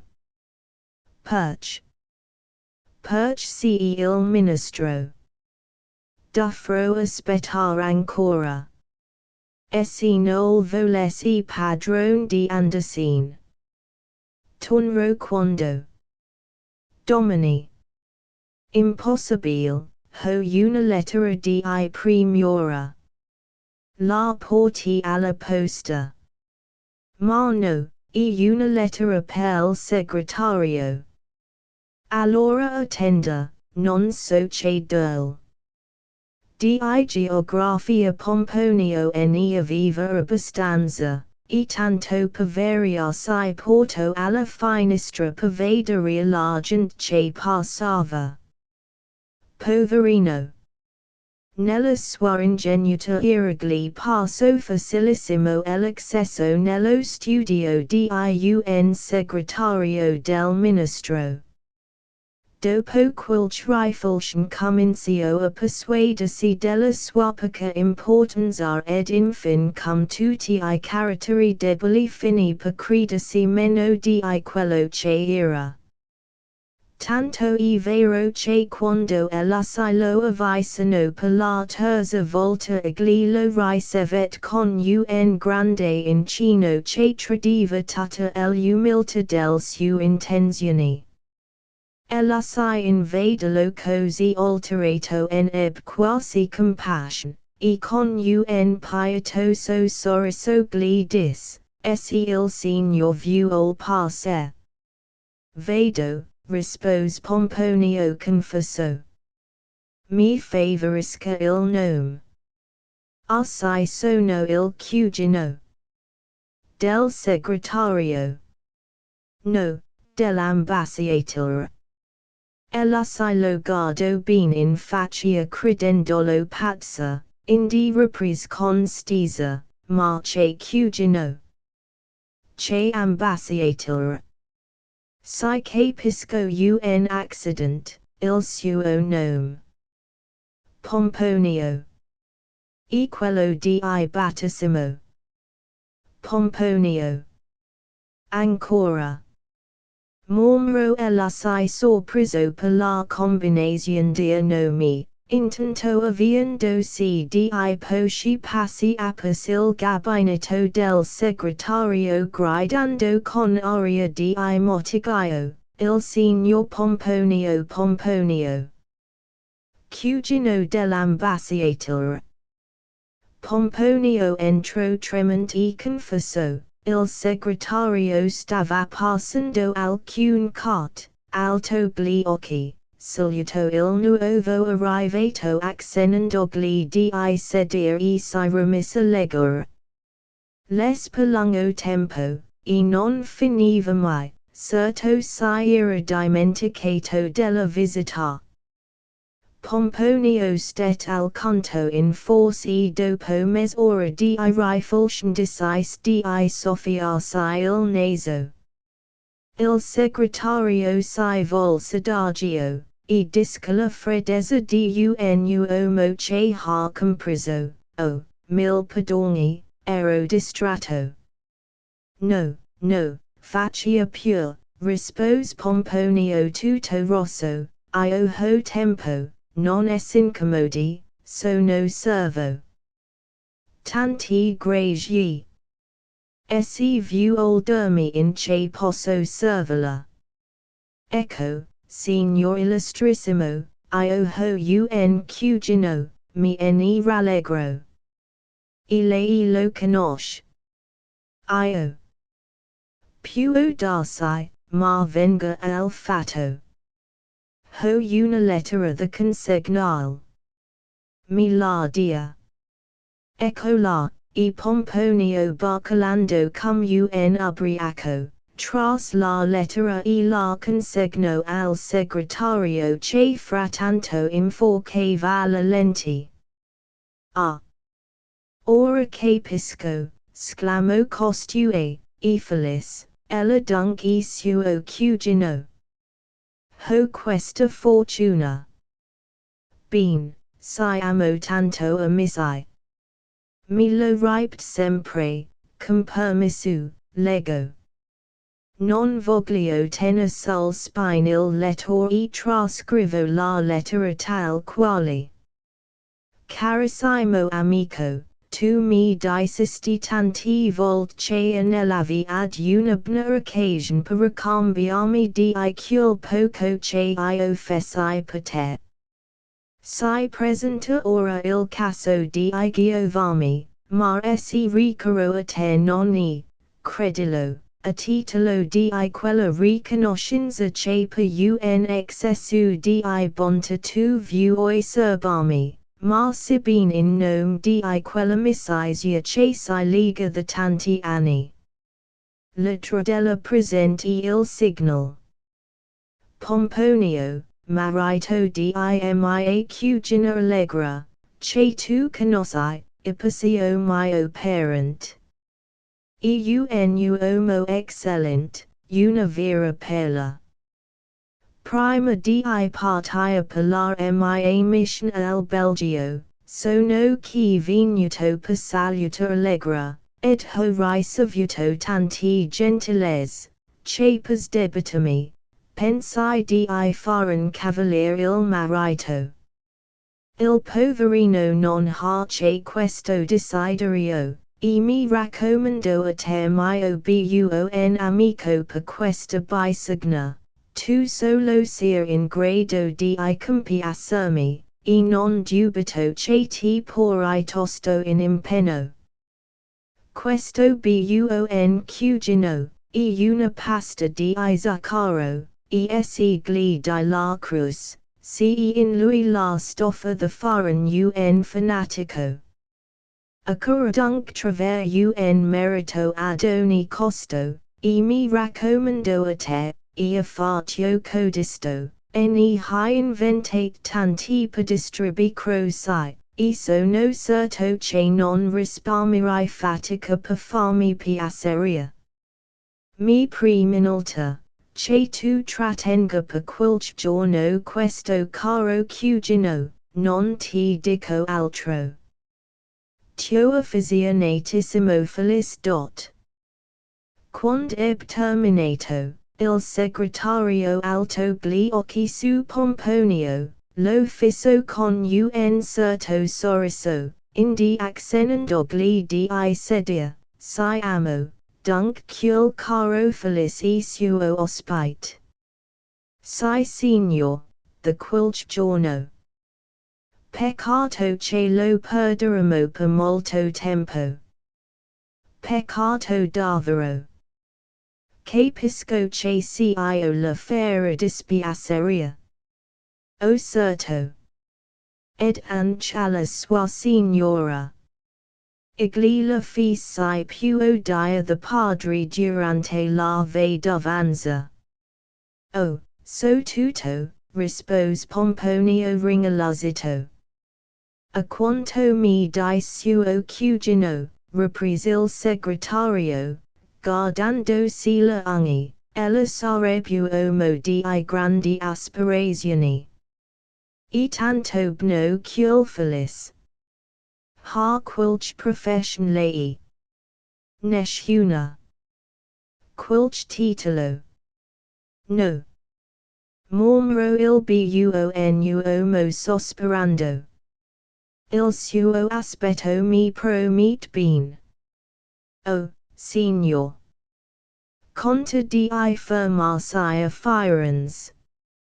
Appena sbrigati gli affari del cugino, parto. E quando io potrà essere? Spro domini. Senta, signor Pomponio, ho un progetto per lei, Marcanvera aspetta quilch giorno persapen quilch cosa di deciso. Sono a sua disposizione. Non la nascondo che il sospendere la partenza alla patria giove. Allora mi fermo, sclamò Pomponio con gioia. Benissimo, fra 2 giorni si vedere al caff di Parigi, verso le 7 di sera. Non dubiti, Cicero. Il segretario l'accompagnò fin sulla porta, e Pomponio scenando tutto giulivo. A potersi. Quando io penso che tutti I giorni accadono di tali cose, mi vien la pelle di oca, e credo che il pessimismo dia celebi abbia qualche fondamento. Se volessi far tutto il mio dovere, non potrei dimenticare il cugino e la moglie di Pomponio, ma più che l'attima di tacciato di pigro, la vinsumi lo scrupolo della coscienza. Cert cos bisogna che il lettore si sforzi a comprendere per evitare che scriva la noia di farsi del violence. Times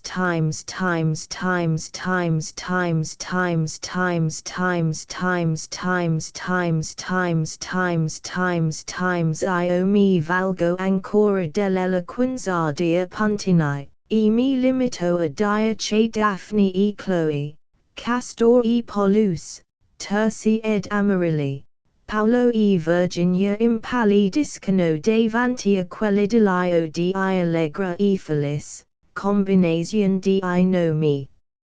Li abbandono alla loro felicità che trascorre rapida, e ritorno, a Pomponio che la sia ebro di gioia per la vie di Firenze. La roba del cugino era già all'ordine, ma egli si tratteneva solo per sentire la risposta del segretario. Ven finalmente l'ora desiderata, e ricatosi al caff di Parigi s'incontrò nel suo protettore che gli disse, per ora nulla posso dirle, parta sicuro però, che non lo dimentico, e consegni questa lettera al caro cugino coi miei saluti. Oh! Quell'onor, sclamò Pomponio. Dunk, bon via Gio, signor. Pomponio intesco la preziosa lettera, fece una gran cappellata al segretario, ed l'indomani col primo treno si mise in marcia per casa. Arrivo felicemente, e dopo sfogati I saluti che la moglie, consegnò con molta gravità la lettera al cugino. Era un procaccino Amadou. Times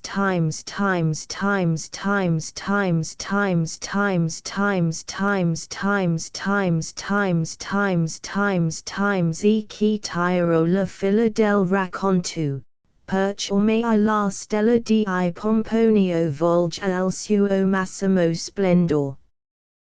Dalla lettera del segretario che chi trascrivo, ognuno può farsi un'idea del resto. Caro felice, è venuto da me il tuo Pomponio, ed ho fatto quanto di imglio per compiacerti. Spero che sarai soddisfatto di me, e se io mi valga la tua riconoscenza, avrei potuto prolungare la Tuesday o diozio, ma mi trattiene il pensiero che tu hai una grave mission da compiere. Tuo cugino è proprio un buon uomo, cerca al farlo cavalier, mi adoperò per quanto posso, prima di tutto per farti piacere, poi perché un uomo di quello stampo si merita proprio una distinzione.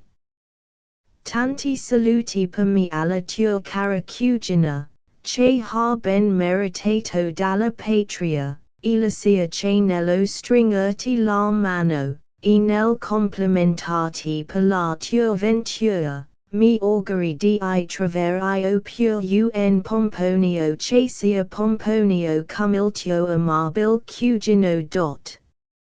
Il cugino parti per il suo destino, e quilch mese dopo pomponio fu pedicrito insignito dell'ordine equestre, siccome la fortune, come la disgrazie, non vanno mai sol. Così un bel giorno allegro regalo un bel maschiotto al marito. Six fiano dia malini che creditero di trover nel neonato quilch rassamiglianza col cugino felice, tanto più che si erano del date che combinavano stranamente. Perfido mondo. Dopo tutto, Pomponio era al colmo della felicità, e portava all'insegno l'oculo. Negatimi ora la forza dell'istinto, e dite se quella non fu una cruz meritata. Fine della cruz meritata. Lei, voietu elegant camera the letto con alcova, a sinistra caminito con fuoco acceso. Una poltrona. A destra, porta che comunica con gli appartamenti. Più in là una finestra. Una porta di mezzo con vetrata che mette sul balcon. Tavolino the not presso l'alcova, con sopra un libricino legato. Sedi, ec. Sena I Luigi. Entra per la finestra con precauzione. Di 6:30. Sono venuto a tempo. Quel burbo di giardiniere non si stancava di star sin fuori. E una vera notte di gennaio, fa freddo indiavolato, guarda verso gli altri appartamenti. La marchesa non tarderà a venire, e che bisogna studiare un modo per farsi vedere senza spaventarla, mi nascondrò dietro ad una cortina, e poi. No, non si grazia in questa trovata, pensa. Ah! Ecco là. Le scriverò un biglietto. Straccia un foglietto dal portamemory e scrive col lapis, poggiamolo qui, sul tavolino the notte, accanto a questo libro, April libro. E la minta, ecco per esempio un libro che quasi una rivelazione. A minta. Un povero diavolo di innamorato che perde il senno per una smorfiosa pastorella, si sono disegni in questi versi. Una donna che prediliga il tasso d'uva essere espansiva. Diamo un'occhiata al campo.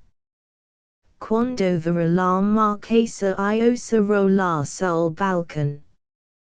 Dio. Mi vien freddo al solo pensavi, gela del piubno. Questa porta mette nell'alta camera, e non si altra uscita. Ecco una camera onesta, anche la morale si entra un poco nel costruzione, ma intanto si trattas di scappare s'aria fritto. Vien qualcuno, e lei. Sul balconicude. Sena tu. La marchesa, entra pensosa.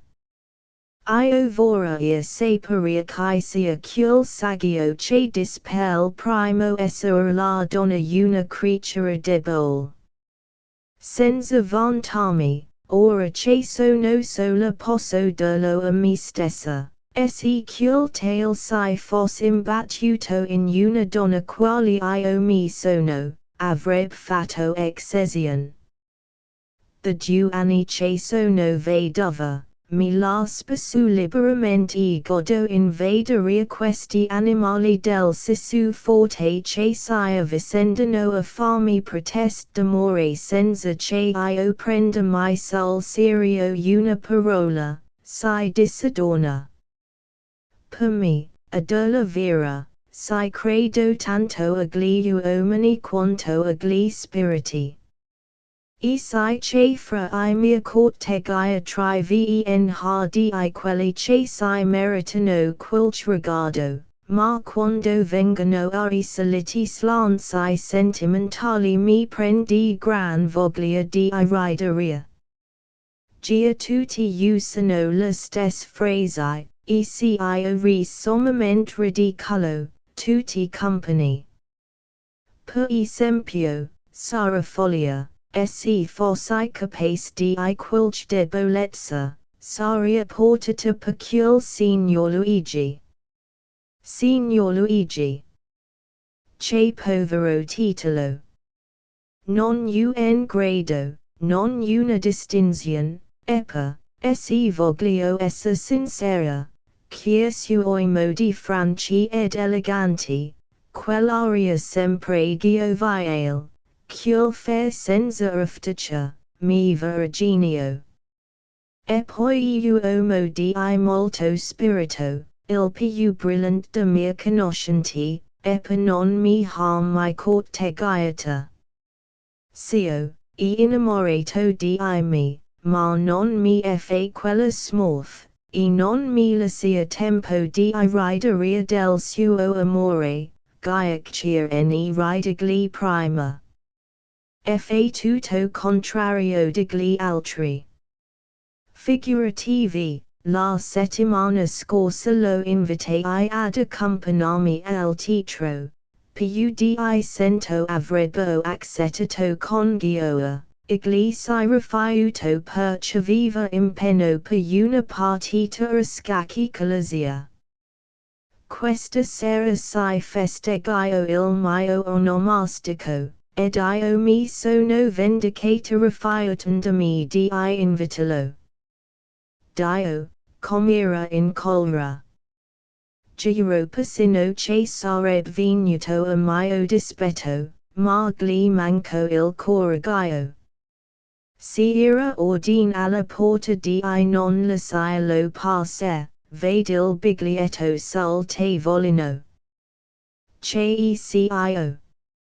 Leg, Signora Marchesa, voi mi chiudiste la porta di vostra casa, ed io passai per la finestra.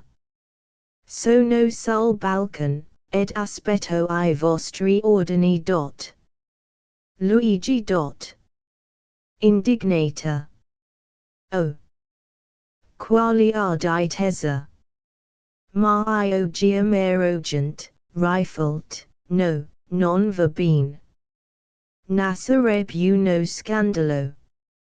Ah, Signor Luigi, voi siete sul balcone con questo gelo, ecco vi punito, state si tutta la notte, chiud col che tenaccio. Ora sono sicura. Sio, non mi metto certo in letto, legro qui accanto al fuoco. E domani lo trovero gelato, si sulla poltrona. La però una crudeltà, poverino, faun freddo dannato.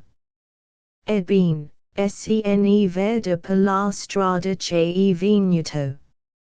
Ma ora che si penso, di là non si mezzo a descendere, non si il pergoletto sotto. Dunque resti, per me si penso punto, faccia il suo comodo ibna notte, pausa. Infin che vuol. Così venuto a far chi? Mio Dio. Mi prendi rimorso, potrebbe morire per freddo.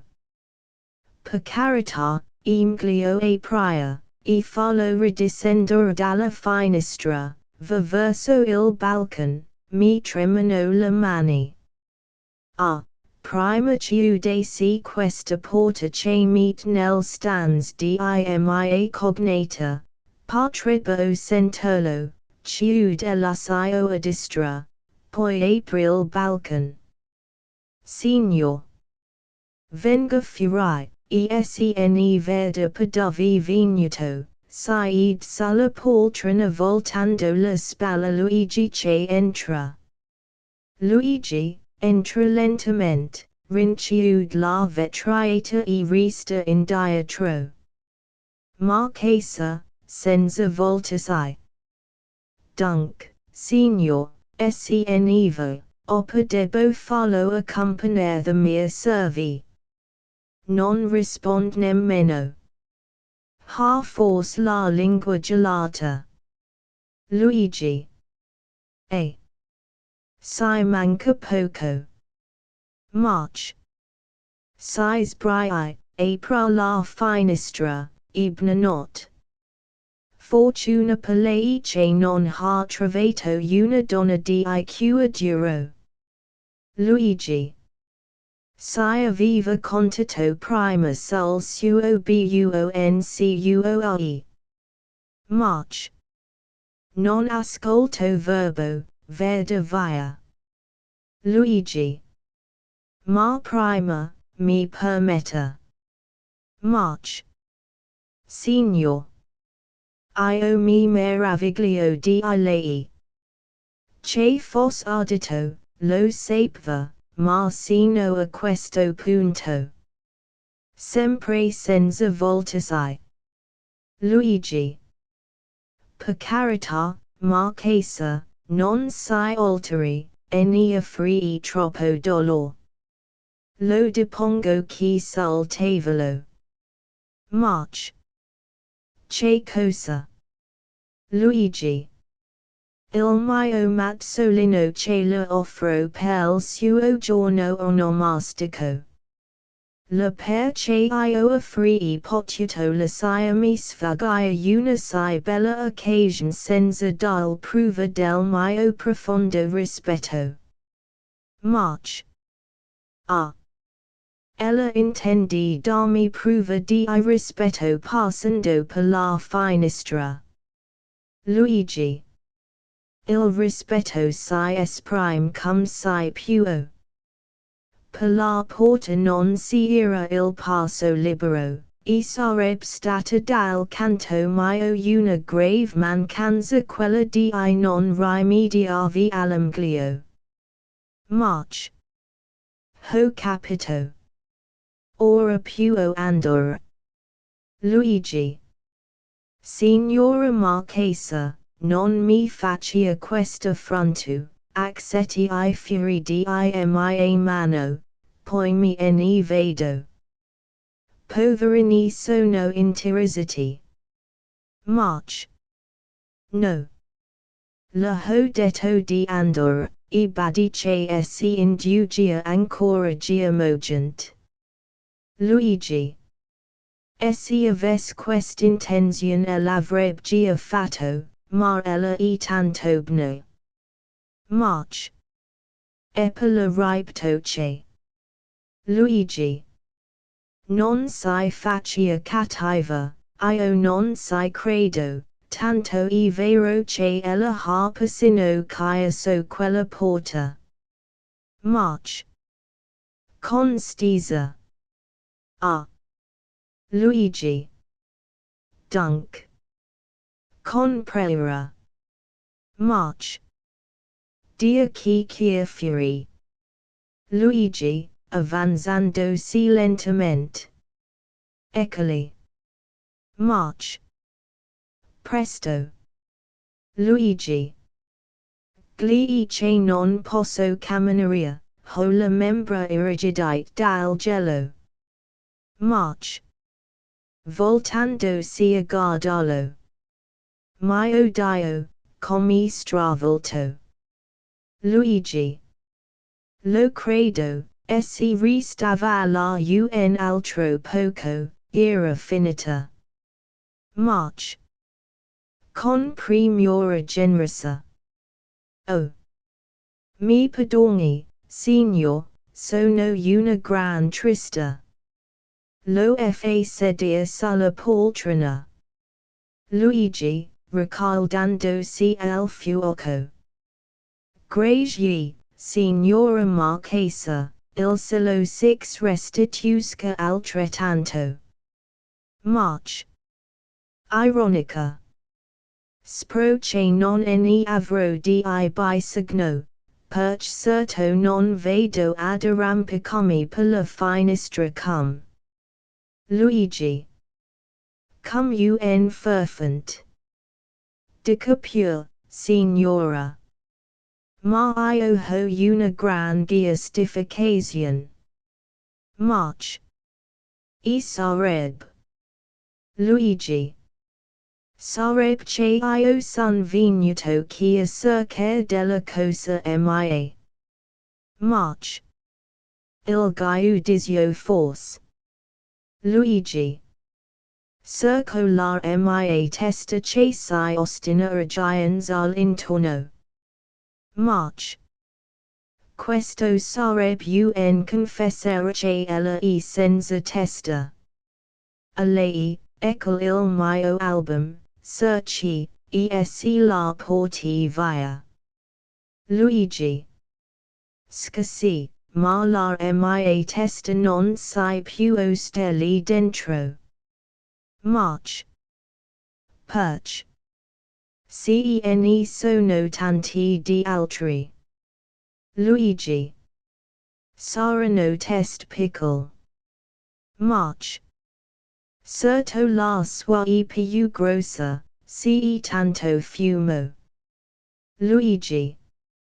E tutto quello mi resta del mio amor proprio. March.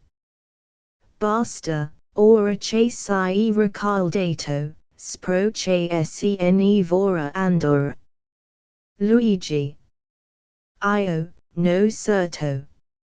March. Oh. Luigi. Non gia che io voglia, lei che mi manda. March. Cum la aggrada. Luigi, alzandosi. Se debbo dir il vero non offrì mai spirito di trover tanta indulgenza, ho scoperto in lei una dote superiore a quella già grande della sua bellezza. March. Senza molla. Luigi. La generosità. March. Ma siccome non bisogna der negli eccessi, così nel ringraziarla tanto della sua bontà, la prego di andar via. Luigi. Lo vuol proprio. March. Aftando serietà. Signor Luigi. Io non la conosci per originale, dire che ella è. Luigi. Animo, mi lo dica su. March. Un pocolino temerario. Luigi.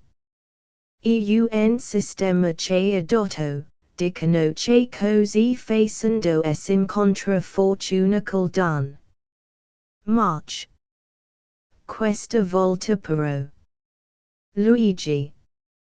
Fui fortunatissimo, perch mi trovo qui a quest'ora, solo, che la più amabile fra le donne. March. Ella si schermissa complimenti. Luigi. Faccio come il cane, il quale lambis la mano che gli tira le orecchie. March. Ecco, per esempio, una similitudine mal trovata. Luigi. E perch. Elato di mandomi via e per mi assai più che tirarmi le orecchie, Ipacontu mio che etc. di irista ki tutela not and costo di pagar domini la mia felicita la vita. March. Verbene. Ho capito, ma veda. Luigi. E troppo giusto. Signora Marchesa, I mi rispetti. Ridiscendo dalla finestra, come gatti. E il caso di dia che l'amore in vis dell'ali, mi ha dato quattro gam, verso la finestra. Dunque sera, mi perdoni l'audacia, e domini sentire dia che io fui trovato morto sotto la sua finestra. Pensi pure che mi sono scavezzato il collo. March. Via, signor, non faccia pompa di iroimo. Scommetto che sia una corda alla finestra. Luigi. La signora s'inganna, venga a vedere. March. Dopo aver guardato. E come farà? Luigi. Mi provo. March. E razzo lasso basso. Luigi. Pazienza. Siamo tanto in alto, che non avrei tempo di pensarci sopra. March. Signor. Ella ha voluto rendermi complice di qualche disgrazia. Luigi. Sterebbe e prevenerla. March.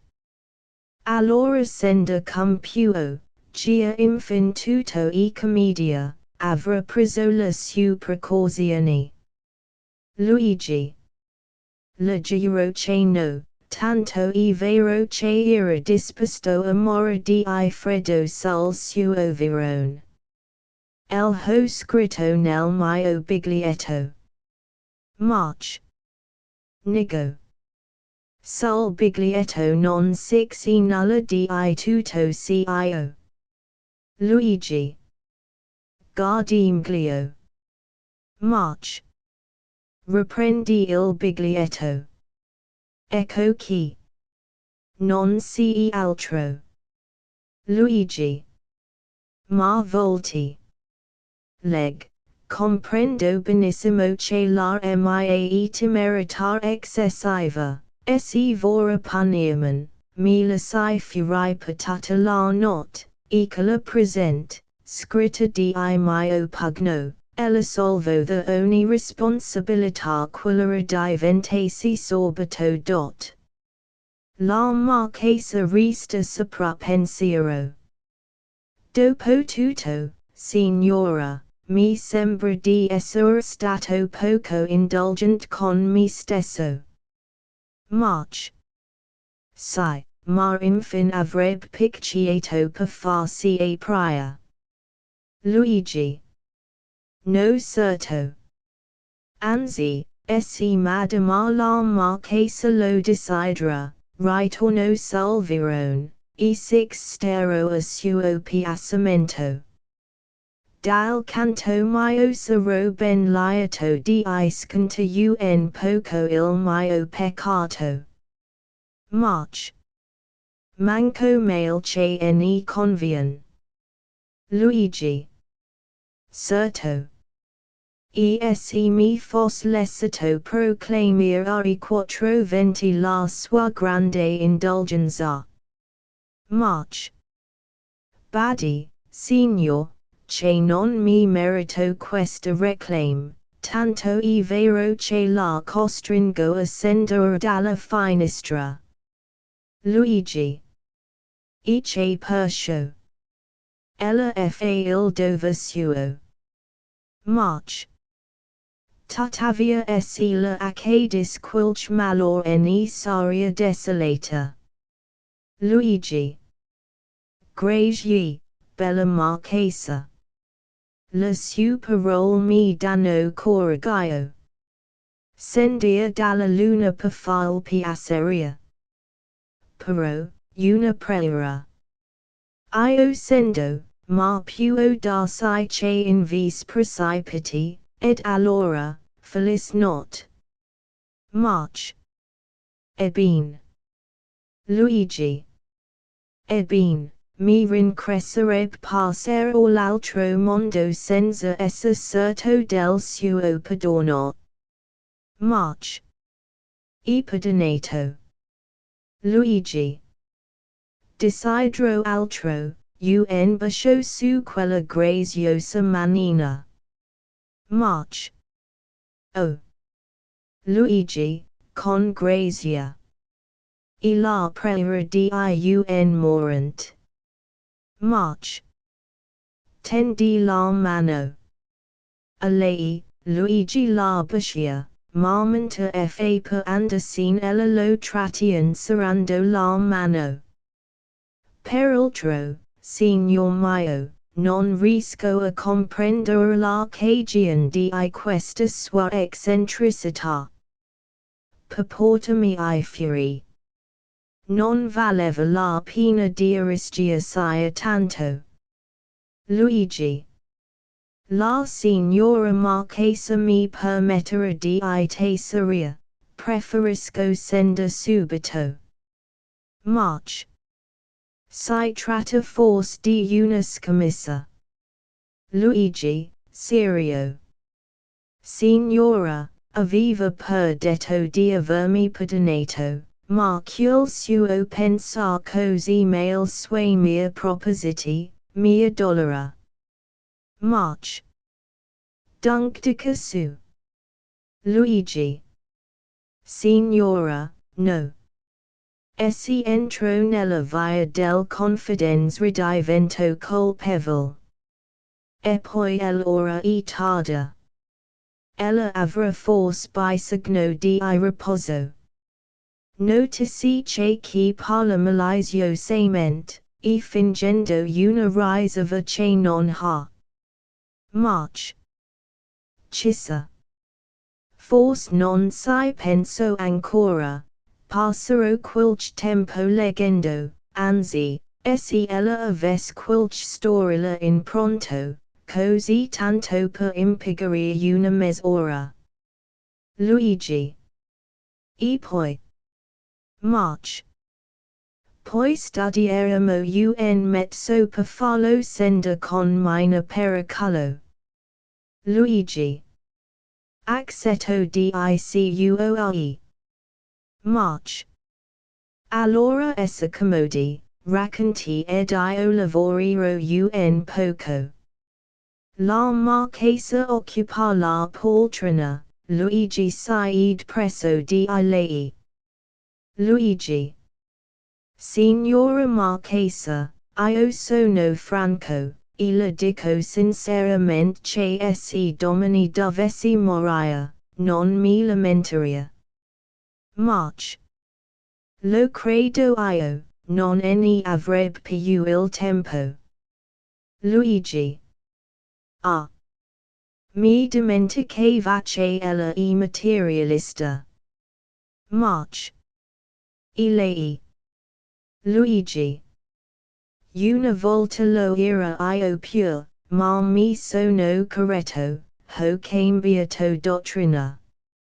March. Evviva la fede. Luigi. Non mi parli di fede, tutto è convenzione questo mondo, si giudica sempre dal punto di vista del convenience. March. Se ne avessi il tempo, mi proverà convertirlo. Luigi. Lo tenti, ma sarà fatica sprecata, ed anzi in questo momento mi persuado vi empleo dell'assurdità del materialismo. March. Mi dica in grazia, perch ha cambiato bandiera. Luigi. Non è cosa agevole il dolo, ma quello che sento alla vista del bello mi esalta, mi commuove, certo la materia non ha tanto poteria. O. Io mi meraviglio altamente che ella non creda nell'ignoto. Ma si guardi, signora Marchesa, si guardi nello specchio, cerchi nei suoi occhi pieni di fuoco, e mi niese lo più la potenza del fascino. Io poi che la vedo nel suo insieme, io che in guardarla mi sento exciso di entusiasmo non posso por in dubbio l'esistenza di quell'anima che si silla sotto form si vaghi, non posso negare che secciono degli angioli, e mi ne vedo davanti uno tanto bello. March. Confino motigaio. Molto bene. Ella si serve di tutto per venire lo scopo. Ha spesato una lancia contro il materialismo per farmi un po' di court. Luigi. No, proprio davvero, non si entra la premeditazione. Igli nella foga di parlor che mi sono tradito. March. Poverino, si tradito.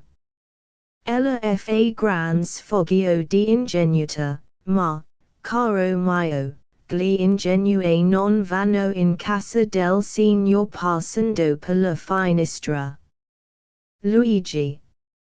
Madama la Marchesa si dimentica che per me la porta era chiusa.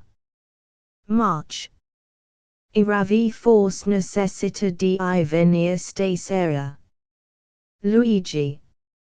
Certo, passata la festa si spen il moccolo, dice il proverbio, domani era tardi per portare fiori. March. Non era un gran male. Luigi. Comprendo benissimo che il mio omagio e per lei cosa di poco conto, e che altri migliori di me si meritano preferenze, tuttavia, anche la certezza di essere tenuto fra gli ultimi, non sarebbe stato meno colpevole sciendomi sfuggire l'occasione per dimostrare che la mia devozione per lei è tanto grande, quanto la sua designazione per me. March. Signor Luigi. Io non credo di aver mai dato diritto ad un rimprovero così acerbo. Essia mostrasi sinceramente amica si guadagna il compenso di essere mal compresa, e ne sono dolente. Ella non è per nulla l'ultimo fra I miei amici, anzi se mi fosse lecito far del distinzione, e ne ferir a suo riguardo. Lo sappio di quanto io possa provarglielo. La mia condizione m'impone di riguardi che io debbo subire rassegnata, ipacio quando incontro un amico sincero, mentre col cuo gli sono gratissima, debbo però usare secco lui quel fer vago che non desta sospetti o maldicenze. Sapio che io voglio mantenere assoluta la mia libertà di azione. Ho I mia capricci e dubito molto degli uomini, sono vedova e voglio godermi in pace la vita, ma se io non impedis che io possa degnamente apprezzare un sentimento di amicizia vera ed affettuosa. Ella dunque, signor mio, un ingrato, perch satat quest cos senza che io mi sforzi a provarglil, e per si diletta a metal in dubbio. Luigi. In fede mia, ella ha tut la ragione, stringendo la mano. Sono proprio un ingrato, Gaiacchia se vero che possego un poco della sua amicizia, ho assai più che non mi meriti. March. Così va bene. Luigi. Adola Franca, mi pareva che il Baron Calani occupasse un posto distinto. March. Oh. Silo, mi fa una corte ostinata, non trascura nulla, di mazzolini parlantiari confetti col cartolin amorose, ma io non sono tanto ingenuo che nel riti passai poco. Luigi. Equal marchesino. March. Mio cugino. Colui mi fa il gallant che la certezza di avern diritto. Mio parent, lo tratto cum tale.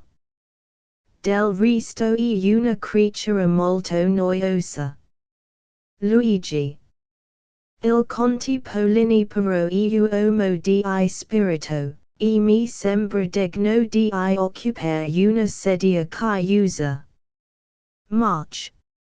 Sai, il conte meco molto amabile, ma anche lui ha il suo difetto. Si figuri che dice di sognomi tut la notte, o col corno the diavoletto, o col ali di Angelo. Luigi. Lei si crede. March. Più occhi de mello. Non credo agli uomini quando son desti, da free fidarmi se dormono. Luigi. Peccato. March. Perch mai. Luigi. Aveva io pur un sogno the raccontare. March. Dica, sentiamo, per lei faccio un exesion. Luigi. Ma non crede. March. Ironica. Altroci. Si puntro sopra cento lire al lotto. Luigi. Allora ritiro il sogno, ma badi, signora Marchesa, I sogni sono rivelazioni divine, Giuseppe salvo elegito. March. Lei sarebbe un nuovo Giuseppe. Luigi.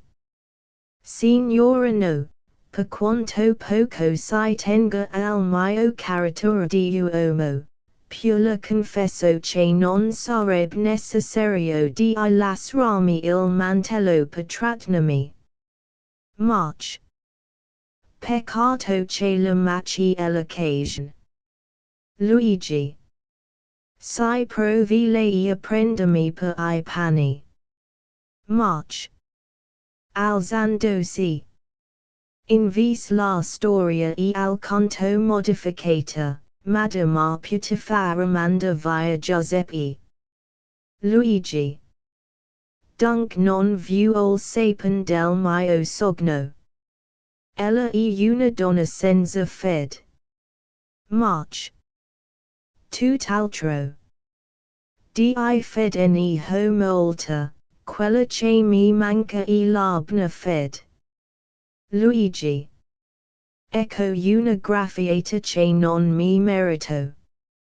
Mandomi via sta bene, ma così bruscamente. Se non racconto il mio sogno, non morirò tranquillo. March. Mi ne rincres tanto, ma la è proprio così. Luigi. In guardia, signora Marchesa. Questa sua repentina risoluzione potrebbe contraddire alquanto su quella indifferenza che vanta tanto. March. Vela dia. Luigi.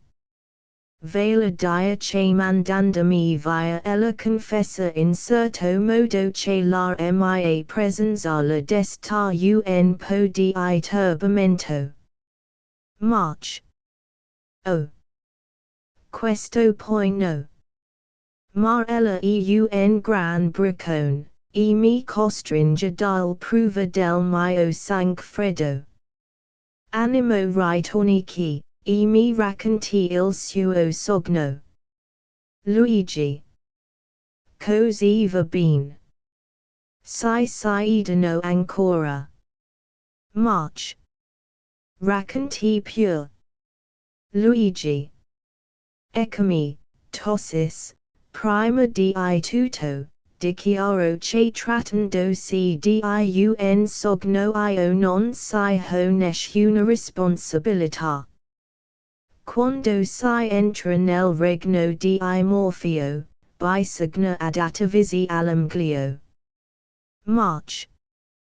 Questa è la prefazione. Luigi. Essi la signora Marchesa se il ricorda, pochi giorni sono, mi invito a scrivere dei versi nel suo album. March. Con intelligenza. Ah. Sai. Luigi. Sii una strofa infin che dice, te la sognando appigasi la brama che mi strug, mi desto allora, ahi misero. Il laboratorio mi sfug. March. Sorridendo. E una petizione quella poesia. Luigi. Quasi. O I poeti sono ben pazzi. March. Con tutta modestia ella si met fra I poeti. Luigi. Mi permetterà almeno di stare fra I pazzi. March. Non lo contesto. Luigi. Il mio sogno è attaccare versi. Si figuri che una notte ella ven in casa mia, proprio nella mia camera. Io mi ne stava al tavolo leggendo il Faust di Goethe, e vagolava calmamente per la notte classica di Valberga sui campi di Farsaglia, e nei gorghi della Gioffresione, Najadi, Sfinghi e Nomi. Quando ad un tratto vidi proprio lei, signora Marchesa, comparermi innanzi, bella, bella come Elena, avvolta in una lunga veste biancissima. In vederla io rimasi sorpreso, confuso, elettrizzato, e tratteneva il respiro per l'attimo di turbe la dolce vision. Six fu quilch minuto di silenzio per ampla parte, finalmente l'ombra sclamò con voce delicata, Signor Luigi, siete uno sciocco. March. Aviva dello spirito quell'ombra, ride. Luigi. Era la vostra, poteva essen priva. March. Continue pure. Luigi. Perch. Io, e l'ombra rispose, perch non avet corrigaio, the un anno mi fate la court, e non sapest traver un momento bno. Ma, risposi io, Marchesa mia, voi avet un antipatia marcata per gli uomini. Dicest voi stessa di non creda più all'amore. Sono cose che si dicono, soggian gest voi, fingendo di essersi sbagliato. Oh! Perdono imbroglio, mi lasci che la dia del voi, sarò più libero nella parola. March. Fate pure. Luigi. Signora Marchesa, seo sapessi, se potessi, dunque six du del voi. March. Sentiamo cosa rispondist all'ombra. Luigi. 1. Balbetti quilch parola, e poi facendo mi animo sclamai, ma io, cara Marchesa, sono timido, non so dove è l'animo mio, non è l'osso, voi avete del tristi prevenzioni segli uomini. Di altronde posso io aspirare ad un vostro sguardo. Voi il fiore della nobiltà, voi così bella, così veggiata, non trovreste neanche un sorriso di pietà pel temerario che ha disalzare gli occhi sino a voi. Infine io riconosco troppo ben la distanza che si separa, voi mi stimate assai, ma io valgo poco. Perch indigno della vostra amicizia cum della vostra stima, osso di volevi un po di ben, ed alimento in me una passion insensata March. Per fortuna che siete timido, del resto chissa dove six sarist fermato. Luigi. La timidezza e il mio debole, sognando ho del coraggio, ma quando six sono vicino mi manca l'animo di aprir bocca. March. Allora continuate a sognare.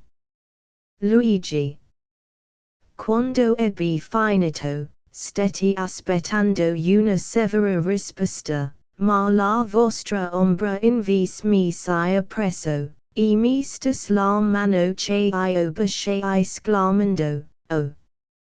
Signora voi siete la creatura più buona che io mi conosca.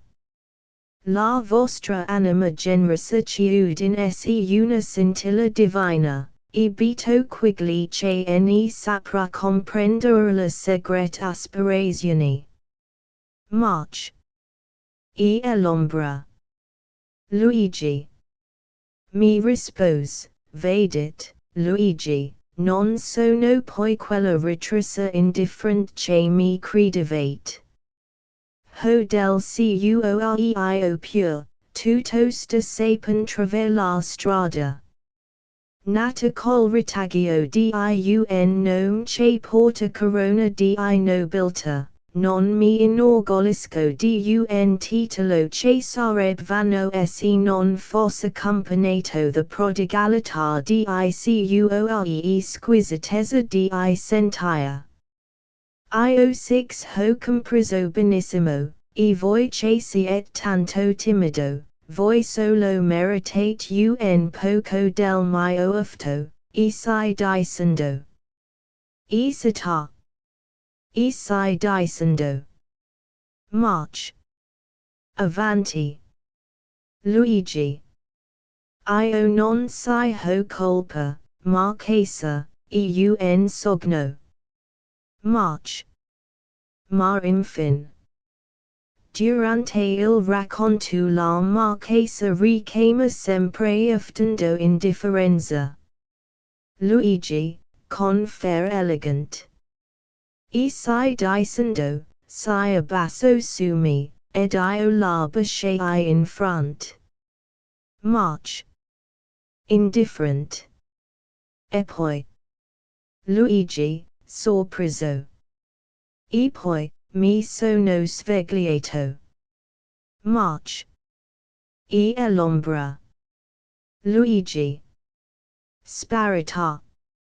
Di allora in poi mi punge il desiderio di realizzare il mio bel sogno, either un mes tento tutti I mesi, tutti I sotterfugi liciti per venire allo scopo.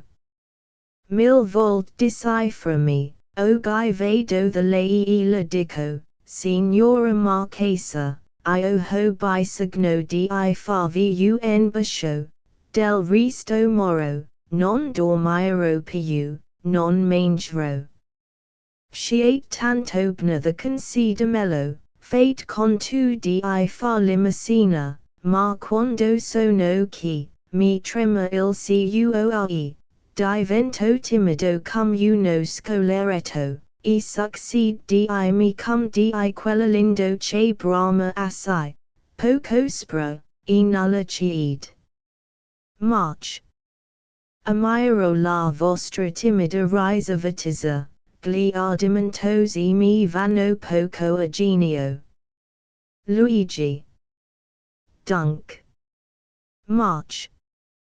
Fingendo stupor. Dunk che cosa. Luigi. E proprio un sogno. March. E sarà sempre tale. Luigi.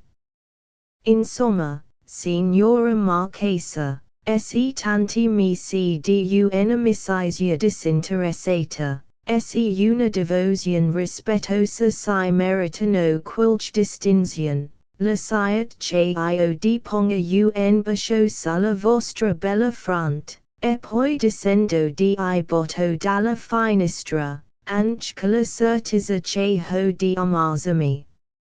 March.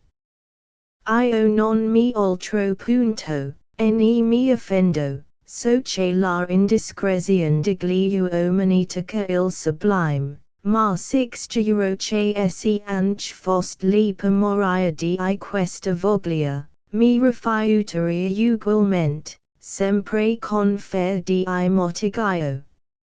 Luigi. Infine, Marchesa mia, per voi non la gran cosa. Six lasciate basciar la mano the chilo desidera. March. Ma nella mano hola ungi, e graffio. Luigi. E non avat le due occhi che straziano assai più. March. Ah. Poverino. Fate sforzi the colpa traver una goccia di spirito, ma in questo momento non siete in voi. Luigi. E verissimo, sono in voi. March. Si manca il mio permesso. Luigi. Non ne abbisigno, io sono nel mio diritto. La cissa dice. Non desideria la donna di altri, ma voi siete di nessuno. Siete vedova, che quanto dia indisponibilità. Dunque posso arrischiarmi. March. Bevd del pape vero e sognorit ancora. Luigi. Signora Marchesa. La vostra ombra un po più arrendevole. Infin poi non six ha nulla di mail in quello che chigo. Un bacio sulla front ha del patino. March. Offrì un padre molto scapistrato. Luigi, con qualche stesa. Oh. Sogno traditore. Se non fosse troppo vecchia la cavata esclamia, comicamente, perch mi risvegliai. March. Davvero che se esamino bene, trovo in voi la solita presunzione, eterno retaggio di questo uomo che si chiama forte. Ah. La six par cosa facile realizzare un sogno. E con un coraggio degno di miglia sort, voi siete chi venuto per dirmi che sognate del corbellere, ma, mio caro, andando di questo passo six fisserete in mente qualche giorno di abbracciar la luna. Avret detto fra voi. Mi venuto il girabizo di fare un bacio alla marchesa, ho dello spirito, del risus, e posso tentar il colpo. Col vostra circonlocuzione visios un giorno mi obbligasta domandarvi di versi, e voi subito una stoccata per cantarmi in rima il vostro desiderio inqualificabile.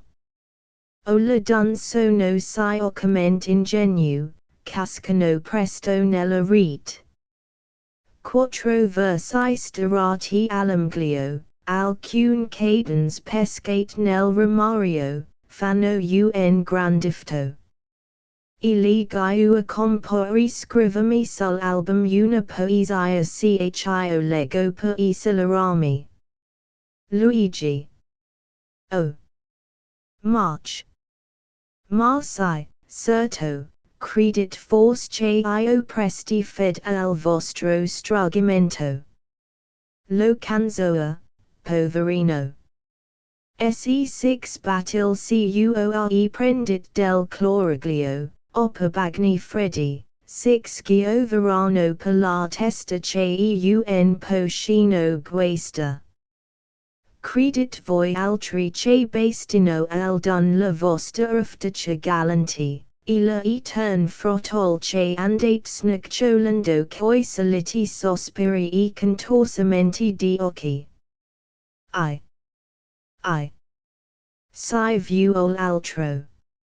Cuore sincerità, non presunzione frivolezza. Credit di ingannare noi, ma quasi sempre siete voi gli ingannati. Si vuol altro, caro signor Luigi, si vuol più spirito e più giudizio. Dopo tutto una cosa sola mi dà pena, ed è quella di vedervi fare una figura molto comica in questa fe. Ridendo, per carità non raccontate l'avventura ai vostri amici, ne riderebbero un'eternità. Luigi, s'approfittò. Signora Marchesa, felice notte. March. Dove andate adesso? Luigi. Mi butto di volto giù dalla finestra, non mi resta a fare altro per provarvi di non essere tanto leggero. March. So benissimo che non mi terreste lì. Luigi. Ma se resto che ancora mi spuntano le orecchie. March. Non avete giustificazioni. Luigi. Sì, signora, ne ho una che vale patat. Io cadai in errore si fu per credere troppo nell'esperienza di uno dei nostri grandi poeti. March. Quali? Luigi. Il tasso che scris nella mente che versi, o tu non sai come fatta la donna. Fug, e fuggendo vuol ch altri la segua. Nega, e negando vuol ch altri si tolga. Pugna, e pugnando vuol che altri la vinca. Io si ho creduto, voi negast ed io voli togliermi. Pugnasti voli vincervi, e mi resto dopo tutto con un pugno di vento. March. Ma voi che siete poeta, cum mi credit il fanfalic dei vostri confratelli. Pensate tut la bugie che dicest in rima, e ditemi se avete ancor coraggio di credere. Però debbo riconoscere in voi un abile strategico, avete esplorato il mio campo di battaglia, studiato I miei libri. Davvero che siete assai prevident, duemi che abbiate superato la fatica per battagliare contro un mulino a vento. Don Giovanni è diventato Don Cisiate. Ride. Luigi. Sono lieto di una cosa, ed che se non altro riesco a mettervi di buon umor. March. Sfido io a star seria con questi squassi di lirica che mandate tirando fuori. A voi siete della scuola del tasso. 6 campion go dicuore, perch se segait in tutto il vostro maestro finiret voi pure in un ospitio di pazzi, con molto minor gloria. Luigi. Seccio accadis, voi signora Marchesa, da fretavern rimorso. March. Oh. Bella, e perch mai. Luigi. E facile respinc una responsabilità, e certo a bella prima sembra che voi siete la creatura più innocent del mondo. Pure non è così, la bellezza, signora mia, in certi casi un reato. Che ne possiamo noi poveri uomini dalla fantasia extendibile al fascino di uno sguardo, al grazios movens, al suono di una voce suave, non sappiamo tener salda la ragione. Ma aumenta sguardo mi sento capace di tutto, non sono più padrone di me. Se mi comandaste di passarmi il cuore 6 abbadia. E tutto cio non è forse l'effetto di una malia, l'influenza del fascino che esercitate. Se domini venissi tratto in giudizio, io 6 citeria come mia complice. Perché la vostra cortesia severa mi faces di volta al cervello. March. Molto bene, ma forse nostra colpa gli uomini sono tanto bni da far pazzi per nostro conto. Luigi. Sai, vi lo provo. Voi siete bella, la siete che veldica. So che 6 fa piaceria, ostentate indifferenza per questa dote excelsa della vostra persona, ma il fatto 6 contradis. Perch se non badate gli uomini, perch 6 fate più bella che bizzarri della capigliatura, con abiti provocanti, con pizzi e merletti che sfumano misteriosi confini. Così facendo, tradite la vostra intenzione, quella di piaceria. Ecco la colpa, ecco il male.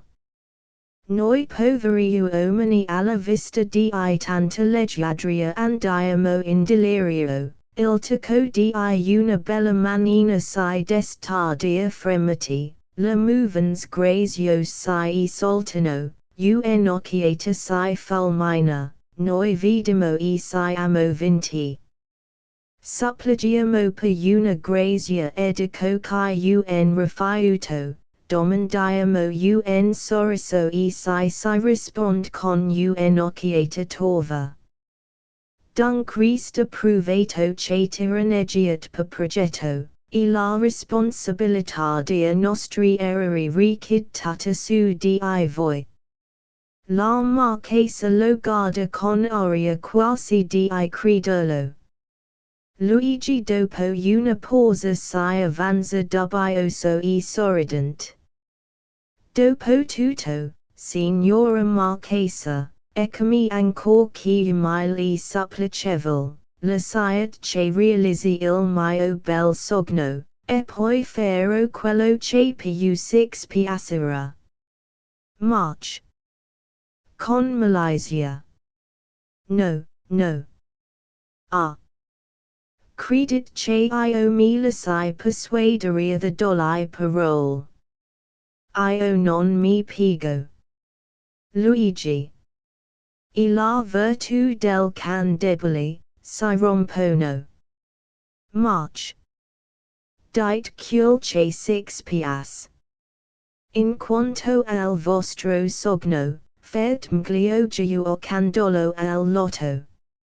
Luigi. E questa è l'ultima parola. March. No, la penultima, Ecco vi l'ultima, gli la mano, felice not. Luigi, risoluto. Isia. Signora Marchesa, io ricordo quest'ora passata insieme cum quella più lieta di mia vita. March. Cio cavaliesco. Badate, nello sendor, con alconta precauzione, six travert sul pergolato. Domini, sec et ancor vivo, venite dormi cum vi laciet cavata. Luigi, un po serio. Mi rincres, ma domini non posso, vado via. March. Ebben dopo domini. Luigi. Nemmeno. March. Andate dunque molto lontano. Luigi. O molto, vado in America. March. Colpita. O. Chedite. Luigi. Parto Palima, avragiango mio fratello. March. E poi. Luigi, commosso. E poi, mi fermo là. March.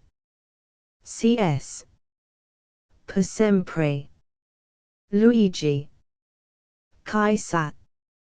March. Necessita dia fari force. Luigi. No, signora, disgusto di stare in questa vecchia Europa, terra per me di facile using. March. Con apprension. Che volet voi dia.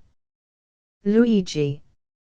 Voglio dia, signora Marchesa, che quando si fanno dia be sogni, bisogna cantali con un triste risveglio.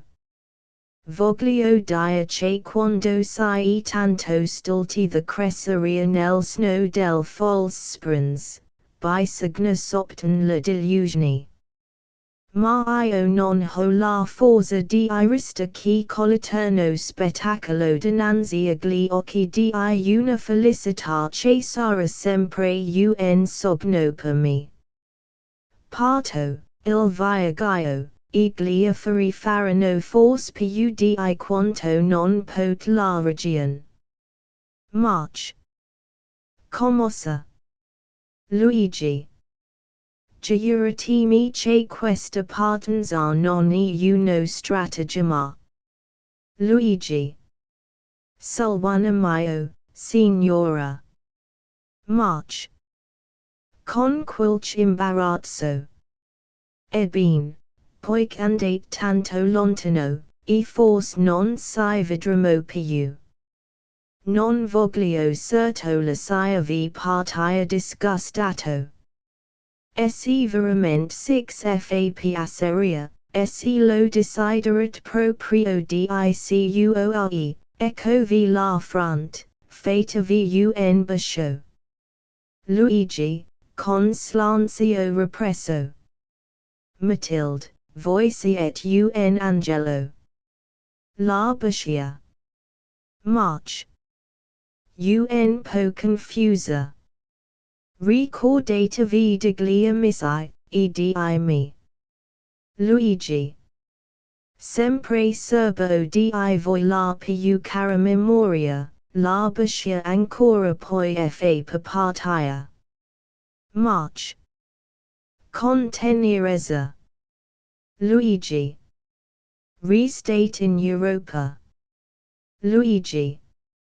È impossibile, soffrire troppo. March. Dopo breve istanza. Allora portami con te in America. Luigi, tornando a lei. Chedite.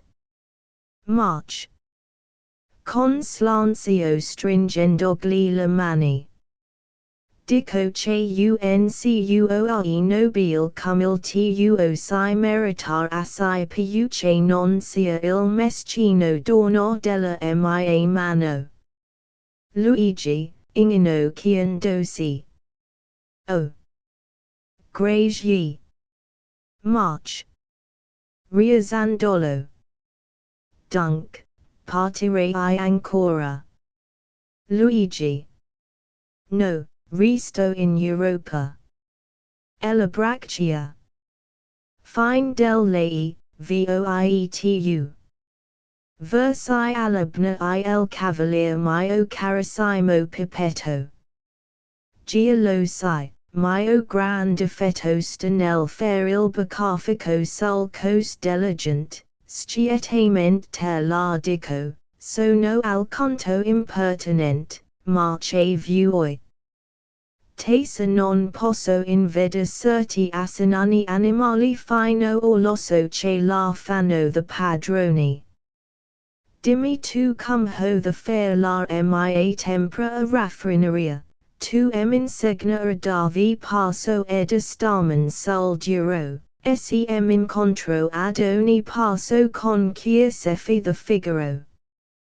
You know poi me the suoi piedi, cavalier de mia. Stavali, e tu amico di concedi che con te la stisa e sali. Se lo vedi andare spesso con quell'aria the grade su, tu lo pigli in bna fed per un uomo di importanza, tutto serio e grave in sed pian di boria e tracotanza, per costume vest in nero portaguenti edic cialino. E vedelo sembra in vero alcunch di soprafino. Aftendo negligenza della crucinefa senza, e porta si degna upna orloculo un picciol nastro. Tian al colo gran catena. Un basin the borgomastro, con sussigo guarda eterno, e si gonfia dal piaceria. Se si sent dia intorno riverito, cavalier. Di una bestia al paragon nulla vale culbistion, ed andando a vero onor, essigli e stato decorato, si può far commenda tranche un asino calzato. Consiglia municipale I fu elito the diacani. Ma sua cura principale e dormirsigli scani. Quando sciud quella bocca la si occisa six trabuca, the consigli, the sentence quello stulto babino, dice tanti incongruens thes gradon Bertoldino. Sapoi legur, ma cum nel Latin di sacristia. E per scrivere il suo nome faun error di ortografia. Ignorant consiglia, petulanti cavalier pian di fumo, pian di boria, asinun in quintessenza, stark hoi nobili si fa gloria giaccia, adola in confidenza. Questo stolido baggio vero tipo dia Columbis degna il sangue di plebeo che gli scorre dentro ai lombi. E passaggi a lungo I violi pian di cart e di giornali, spercia eterno col lenti, se degna di un saluto creed fa tutti contenti, se poi sa di essa vegeto at giando sia sussigo. Tira fuori di scarsela quilch carta quilch pigo, quilch lettera o parcela. Entra in casa gravemente, el portiere mantinent, bentornato cavalier. Batto l'assaio e il servo sto, riverisco cavalier, di ritorno così presto. Forse l'aria è troppo fresca. Si stempra pel piaceria, ed il servo alla fantesca, colazione al cavalier. Cavalier d'ovunzione e per l'aria ogni regione, te lo abbagia la cagnina, lo canta in grotta il gallo, nel sale ed in cucina lo ripe il papigalo, ed ovunque ti rivolga di scappa non hai poteria, non sii santo che ti tolga, suna sempre, cavalier. Ha una faccia che da nervi, guarda tutti cum servi dirche un asino, un villano dirche siocco, e poco onient, igli un fire sia latano ignorant impertinent. Essi la polv inventata che distrug insetti e bruci, o perch non fu trovata polv tal per questi succi. Edi simil raffata glia tanto esepa quest'Italia che ne incontri ad ogni istant in ogni angolo di via, in tal modo andando avanti, stamia uda la profezia, si farano cavalieri truffa tra I buratani gabamandi, baratiri stentarelli ed alcini.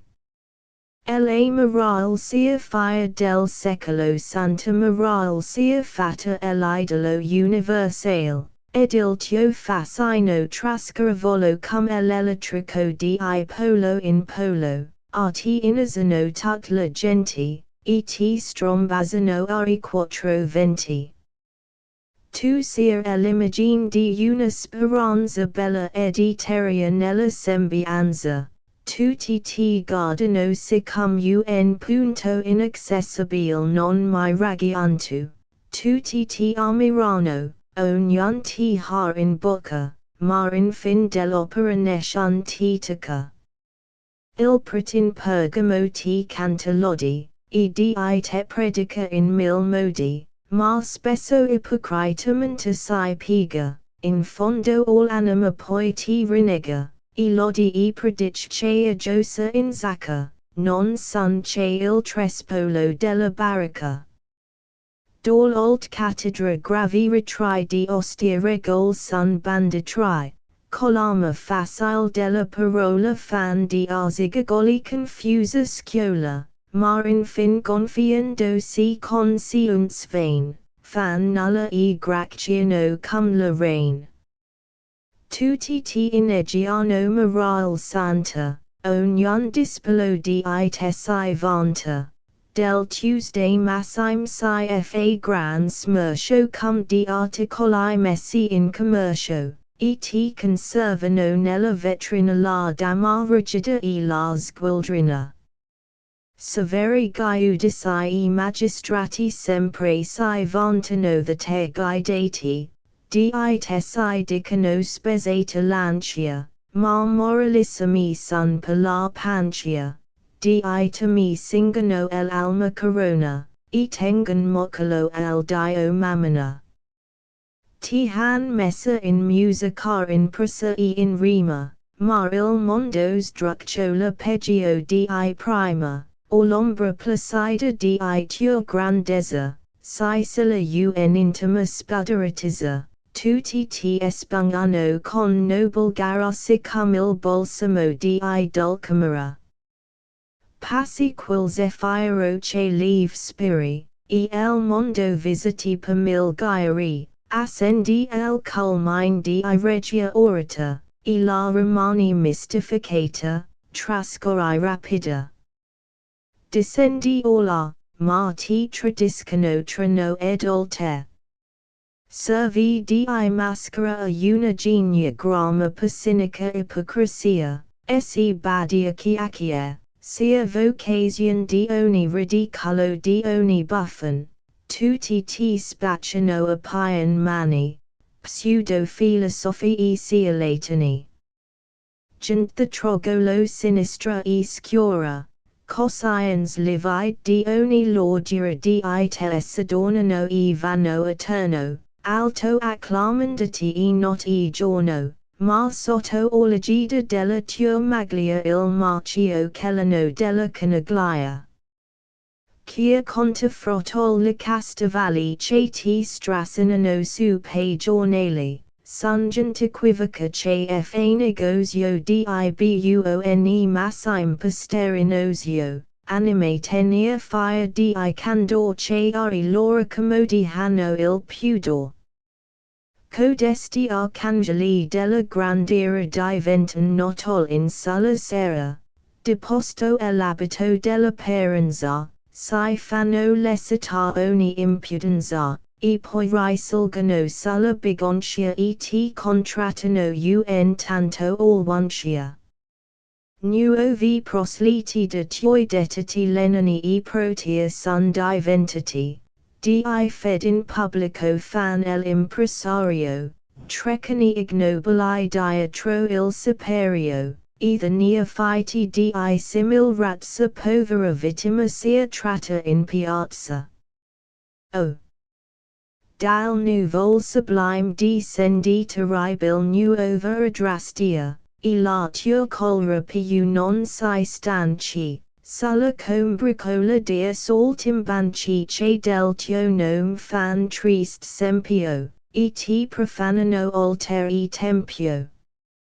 Fine del secondo ed ultimo volume indis dei du volume primo prefazione pag.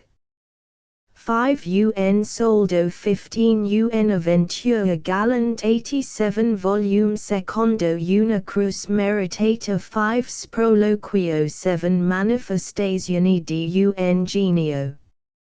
9 Eureka 15 Nemo Profita in Patria 25 La Forza del Destino 31 Il Sol entra in Capricorno 43 La Dabinagine alla Prova 51 Diplomasia dell'Asino 61 Apoteasi 71 Lei, Voi 275 Versi Alabna Il Cavalier 111 La Morale 119 Note 1 Badi Elator che il sogno e una finzione, un colpo di Malaysia per dichiararsi.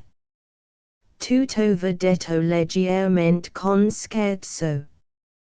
Nota del trascrittore ortografia e punteggiatura originali sono state mantenute, correggendo senza annotazione minimi errori tipografici.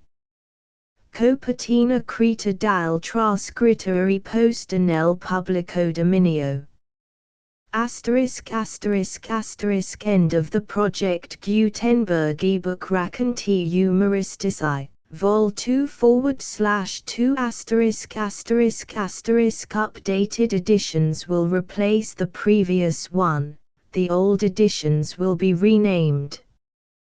Creating the works from print editions not protected by U.S. copyright law means that no one owns a United States copyright in these works, so the Foundation, and you, can copy and distribute it in the United States without permission and without paying copyright royalties. Special rules, set forth in the general terms of use part of this license, apply to copying and distributing Project Gutenberg trademark symbol electronic works to protect the Project Gutenberg trademark symbol concept and trademark.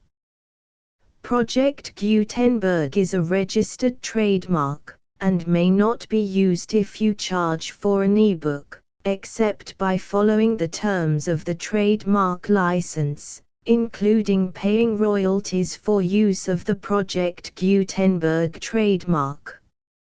If you do not charge anything for copies of this ebook, complying with the trademark license is very easy. You may use this ebook for nearly any purpose such as creation of derivative works, reports, performances and research. Project Gutenberg ebooks may be modified and printed and given away. You may do practically anything in the United States with ebooks not protected by U.S. copyright law. Redistribution is subject to the trademark license, especially commercial redistribution. Start. Full license. The full Project Gutenberg license. Please read this before you distribute or use this work to protect the Project Gutenberg trademark symbol mission of promoting the free distribution of electronic works. By using or distributing this work, or any other work associated in any way with the phrase Project Gutenberg, you agree to comply with all the terms of the full Project Gutenberg trademark symbol license available with this file or online at www.gutenberg.org/license. Section 1. General Terms of Use and Redistributing Project Gutenberg Trademark Symbol Electronic Works 1.0.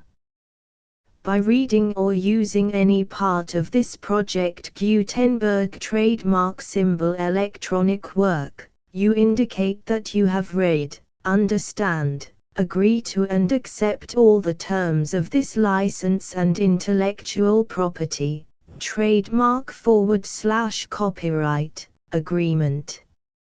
If you do not agree to abide by all the terms of this agreement, you must cease using and return or destroy all copies of Project Gutenberg trademark symbol electronic works in your possession. If you paid a fee for obtaining a copy of or access to a Project Gutenberg trademark symbol electronic work and you do not agree to be bound by the terms of this agreement, you may obtain a refund from the person or entity to whom you paid the fee as set forth in paragraph 1.e.8. 1.b. Project Gutenberg is a registered trademark. It may only be used on or associated in any way with an electronic work by people who agree to be bound by the terms of this agreement. There are a few things that you can do with most Project Gutenberg trademark symbol electronic works even without complying with the full terms of this agreement. See paragraph 1.c below. There are a lot of things you can do with Project Gutenberg trademark symbol electronic works if you follow the terms of this agreement and help preserve free future access to Project Gutenberg trademark symbol electronic works. See paragraph 1.e below. 1.c. The Project Gutenberg Literary Archive Foundation, the Foundation or PGLAF, owns a compilation copyright in the collection of Project Gutenberg trademark symbol electronic works. Nearly all the individual works in the collection are in the public domain in the United States. If an individual work is unprotected by copyright law in the United States and you are located in the United States, we do not claim a right to prevent you from copying, distributing, performing, displaying or creating derivative works based on the work as long as all references to Project Gutenberg are removed. Of course, we hope that you will support the Project Gutenberg trademark symbol mission of promoting free access to electronic works by freely sharing Project Gutenberg trademark symbol works in compliance with the terms of this agreement for keeping the Project Gutenberg trademark symbol name associated with the work. You can easily comply with the terms of this agreement by keeping this work in the same format with its attached full Project Gutenberg trademark symbol license when you share it without charge with others. 1.d. The copyright laws of the place where you are located also govern what you can do with this work. Copyright laws in most countries are in a constant state of change. If you are outside the United States, Check the laws of your country in addition to the terms of this agreement before downloading, copying, displaying, performing, distributing or creating derivative works based on this work or any other Project Gutenberg trademark symbol work. The Foundation makes no representations concerning the copyright status of any work in any country other than the United States. 1.e Unless you have removed all references to Project Gutenberg, 1.e.1. The following sentence, with active links to, or other immediate access to, the full Project Gutenberg trademark symbol license must appear prominently whenever any copy of a Project Gutenberg trademark symbol work, any work on which the phrase Project Gutenberg appears, or with which the phrase Project Gutenberg is associated, is accessed, displayed, performed, viewed, copied or distributed. This ebook is for the use of anyone anywhere in the United States and most other parts of the world at no cost and with almost no restrictions whatsoever. You may copy it, give it away or reuse it under the terms of the Project Gutenberg license included with this ebook or online at www.gutenberg.org. If you are not located in the United States, you will have to check the laws of the country where you are located before using this ebook. 1.e.2. If an individual Project Gutenberg trademark symbol electronic work is derived from texts not protected by U.S. copyright law, does not contain a notice indicating that it is posted with permission of the copyright holder, the work can be copied and distributed to anyone in the United States without paying any fees or charges. If you are redistributing or providing access to a work with the phrase Project Gutenberg associated with or appearing on the work, you must comply either with the requirements of paragraphs 1.e.1 through 1.e.7 or obtain permission for the use of the work and the Project Gutenberg trademark symbol trademark as set forth in paragraphs 1.e.8 or 1.e.9. 1.e.3. If an individual Project Gutenberg trademark symbol electronic work is posted with the permission of the copyright holder, your use and distribution must comply with both paragraphs 1.e.1 through 1.e.7 and any additional terms imposed by the copyright holder. Additional terms will be linked to the Project Gutenberg trademark symbol license for all works posted with the permission of the copyright holder found at the beginning of this work. 1.e.4. Do not unlink or detach or remove the full Project Gutenberg trademark symbol license terms from this work, or any files containing a part of this work or any other work associated with Project Gutenberg trademark symbol. 1.e.5. Do not copy, display, perform, distribute or redistribute this electronic work, or any part of this electronic work, without prominently displaying the sentence set forth in paragraph 1.e.1 with active links or immediate access to the full terms of the Project Gutenberg trademark symbol license. 1.e.6. You may convert to and distribute this work in any binary, compressed, marked up, non-proprietary or proprietary form, including any word processing or hypertext form. However, If you provide access to or distribute copies of a Project Gutenberg trademark symbol work in a format other than plain vanilla ASCII or other format used in the official version posted on the official Project Gutenberg trademark symbol website, www.gutenberg.org, you must, at no additional cost, fee or expense to the user, provide a copy, a means of exporting a copy, or a means of obtaining a copy upon request, of the work in its original plain vanilla ASCII or other form. Any alternate format must include the full Project Gutenberg trademark symbol license as specified in paragraph 1.e.1. 1.e.7.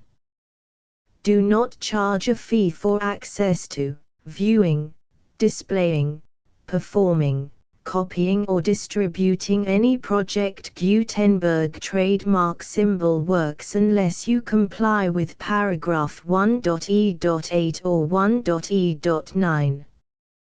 1.e.8. You may charge a reasonable fee for copies of or providing access to or distributing Project Gutenberg trademark symbol electronic works provided that you pay a royalty fee of 20% of the gross profits you derive from the use of Project Gutenberg trademark symbol works calculated using the method you already use to calculate your applicable taxes. The fee is owed to the owner of the Project Gutenberg trademark symbol trademark, but he has agreed to donate royalties under this paragraph to the Project Gutenberg Literary Archive Foundation. Royalty payments must be paid within 60 days following each date on which you prepare, or are legally required to prepare, your periodic tax returns.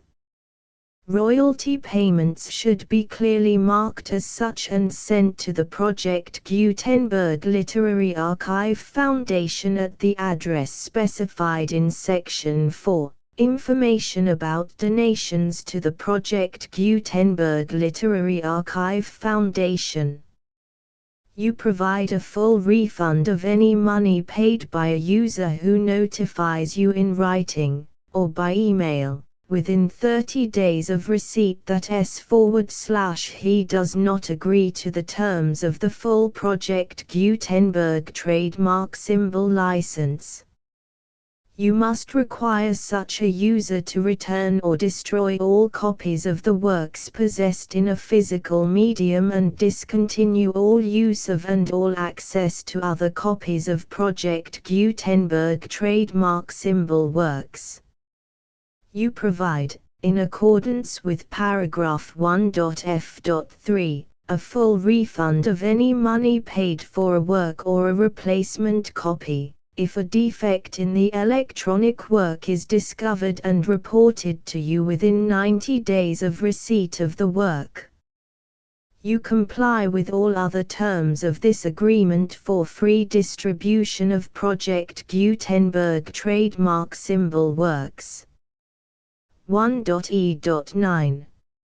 If you wish to charge a fee or distribute a Project Gutenberg trademark symbol electronic work or group of works on different terms than are set forth in this agreement, you must obtain permission in writing from the Project Gutenberg Literary Archive Foundation, the manager of the Project Gutenberg trademark symbol trademark.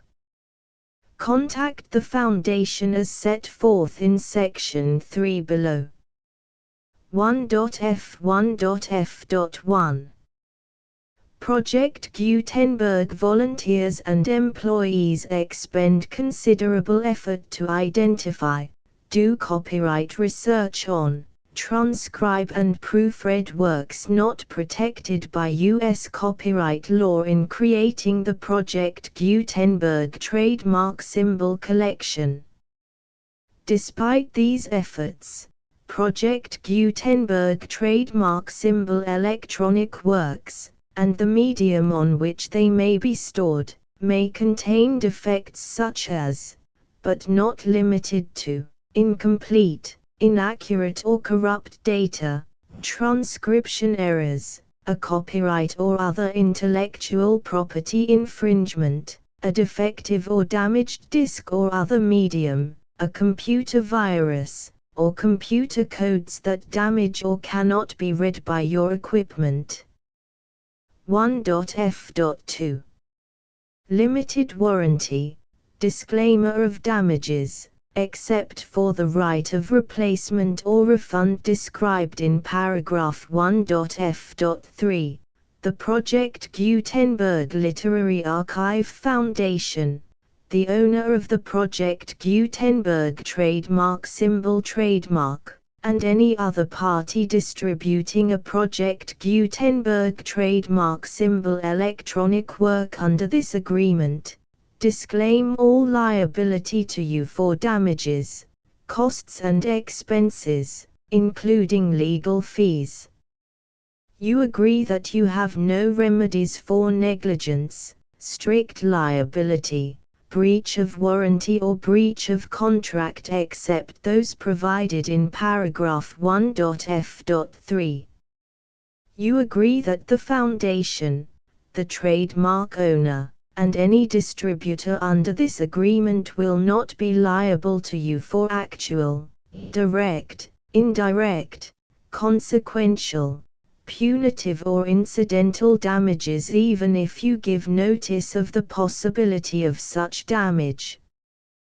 1.f.3 Limited right of replacement or refund. If you discover a defect in this electronic work within 90 days of receiving it, you can receive a refund of the money, if any, you paid for it by sending a written explanation to the person you received the work from.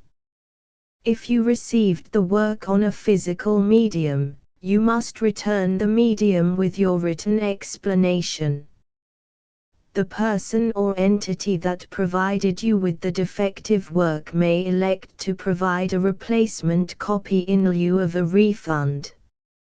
If you received the work electronically, the person or entity providing it to you may choose to give you a second opportunity to receive the work electronically in lieu of a refund. If the second copy is also defective, you may demand a refund in writing without further opportunities to fix the problem. 1.f.4 Except for the limited right of replacement or refund set forth in paragraph 1.f.3, this work is provided to you as is, with no other warranties of any kind, express or implied, including but not limited to warranties of merchantability or fitness for any purpose. 1.f.5 Some states do not allow disclaimers of certain implied warranties or the exclusion or limitation of certain types of damages.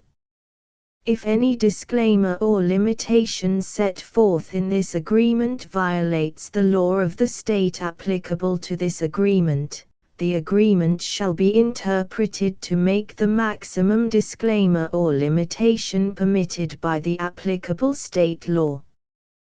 The invalidity or unenforceability of any provision of this agreement shall not void the remaining provisions.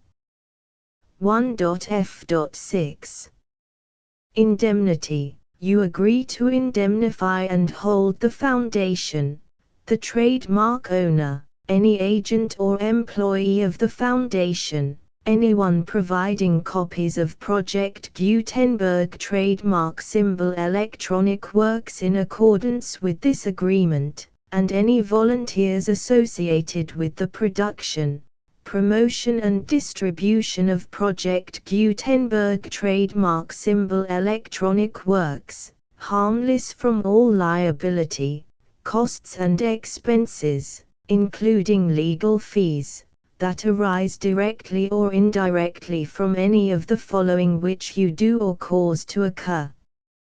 A. Distribution of this or any Project Gutenberg trademark symbol work. B. Alteration, modification, or additions or deletions to any Project Gutenberg trademark symbol work, and C. Any defect you cause. Section 2. Information about the mission of Project Gutenberg trademark symbol. Project Gutenberg trademark symbol is synonymous with the free distribution of electronic works in formats readable by the widest variety of computers, including obsolete, old, middle-aged and new computers. It exists because of the efforts of hundreds of volunteers and donations from people in all walks of life. Volunteers and financial support to provide volunteers with the assistance they need are critical to reaching Project Gutenberg trademark symbol's goals and ensuring that the Project Gutenberg trademark symbol collection will remain freely available for generations to come. In 2001, the Project Gutenberg Literary Archive Foundation was created to provide a secure and permanent future for Project Gutenberg trademark symbol and future generations. To learn more about the Project Gutenberg Literary Archive Foundation and how your efforts and donations can help, see sections 3 and 4 and the Foundation information page at www.gutenberg.org. Section 3. Information about the Project Gutenberg Literary Archive Foundation. The Project Gutenberg Literary Archive Foundation is a non-profit 501(c)(3) educational corporation organized under the laws of the state of Mississippi and granted tax-exempt status by the Internal Revenue Service. The Foundation's IN or Federal Tax Identification Number is 64-6221541. Contributions to the Project Gutenberg Literary Archive Foundation are tax-deductible to the full extent permitted by U.S. federal laws and your state's laws. The Foundation's business office is located at 809 North 1500 West, Salt Lake City, UT 84116. 801-596-1887. Email contact links and up-to-date contact information can be found at the Foundation's website and official page at www.gutenberg.org/contact section 4. Information about donations to the Project Gutenberg Literary Archive Foundation. Project Gutenberg trademark symbol depends upon and cannot survive without widespread public support and donations to carry out its mission of increasing the number of public domain and licensed works that can be freely distributed in machine-readable form accessible by the widest array of equipment, including outdated equipment. Many small donations, $1 to $5,000, are particularly important to maintaining tax-exempt status with the IRS. The Foundation is committed to complying with the laws regulating charities and charitable donations in all 50 states of the United States. Compliance requirements are not uniform and it takes a considerable effort, much paperwork and many fees to meet and keep up with these requirements.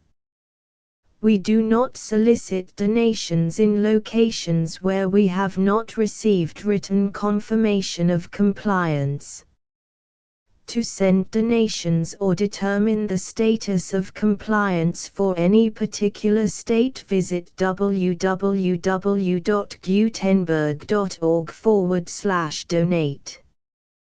While we cannot and do not solicit contributions from states where we have not met the solicitation requirements, we know of no prohibition against accepting unsolicited donations from donors in such states who approach us with offers to donate. International donations are gratefully accepted, but we cannot make any statements concerning tax treatment of donations received from outside the United States. U.S. laws alone swamp our small staff. Please check the Project Gutenberg web pages for current donation methods and addresses. Donations are accepted in a number of other ways, including checks, online payments and credit card donations. To donate, please visit www.gutenberg.org/donate. Section 5. General information about Project Gutenberg trademark symbol Electronic Works. Professor Michael S. Hart was the originator of the Project Gutenberg trademark symbol concept of a library of electronic works that could be freely shared with anyone. For 40 years, he produced and distributed Project Gutenberg trademark symbol ebooks with only a loose network of volunteer support. Project Gutenberg trademark symbol ebooks are often created from several printed editions, all of which are confirmed as not protected by copyright in the US unless a copyright notice is included. Thus, we do not necessarily keep ebooks in compliance with any particular paper edition. Most people start at our website, which has the main PG search facility, www.gutenberg.org. This website includes information about Project Gutenberg trademark symbol, including how to make donations to the Project Gutenberg Literary Archive Foundation, how to help produce our new ebooks, and how to subscribe to our email newsletter to hear about new ebooks.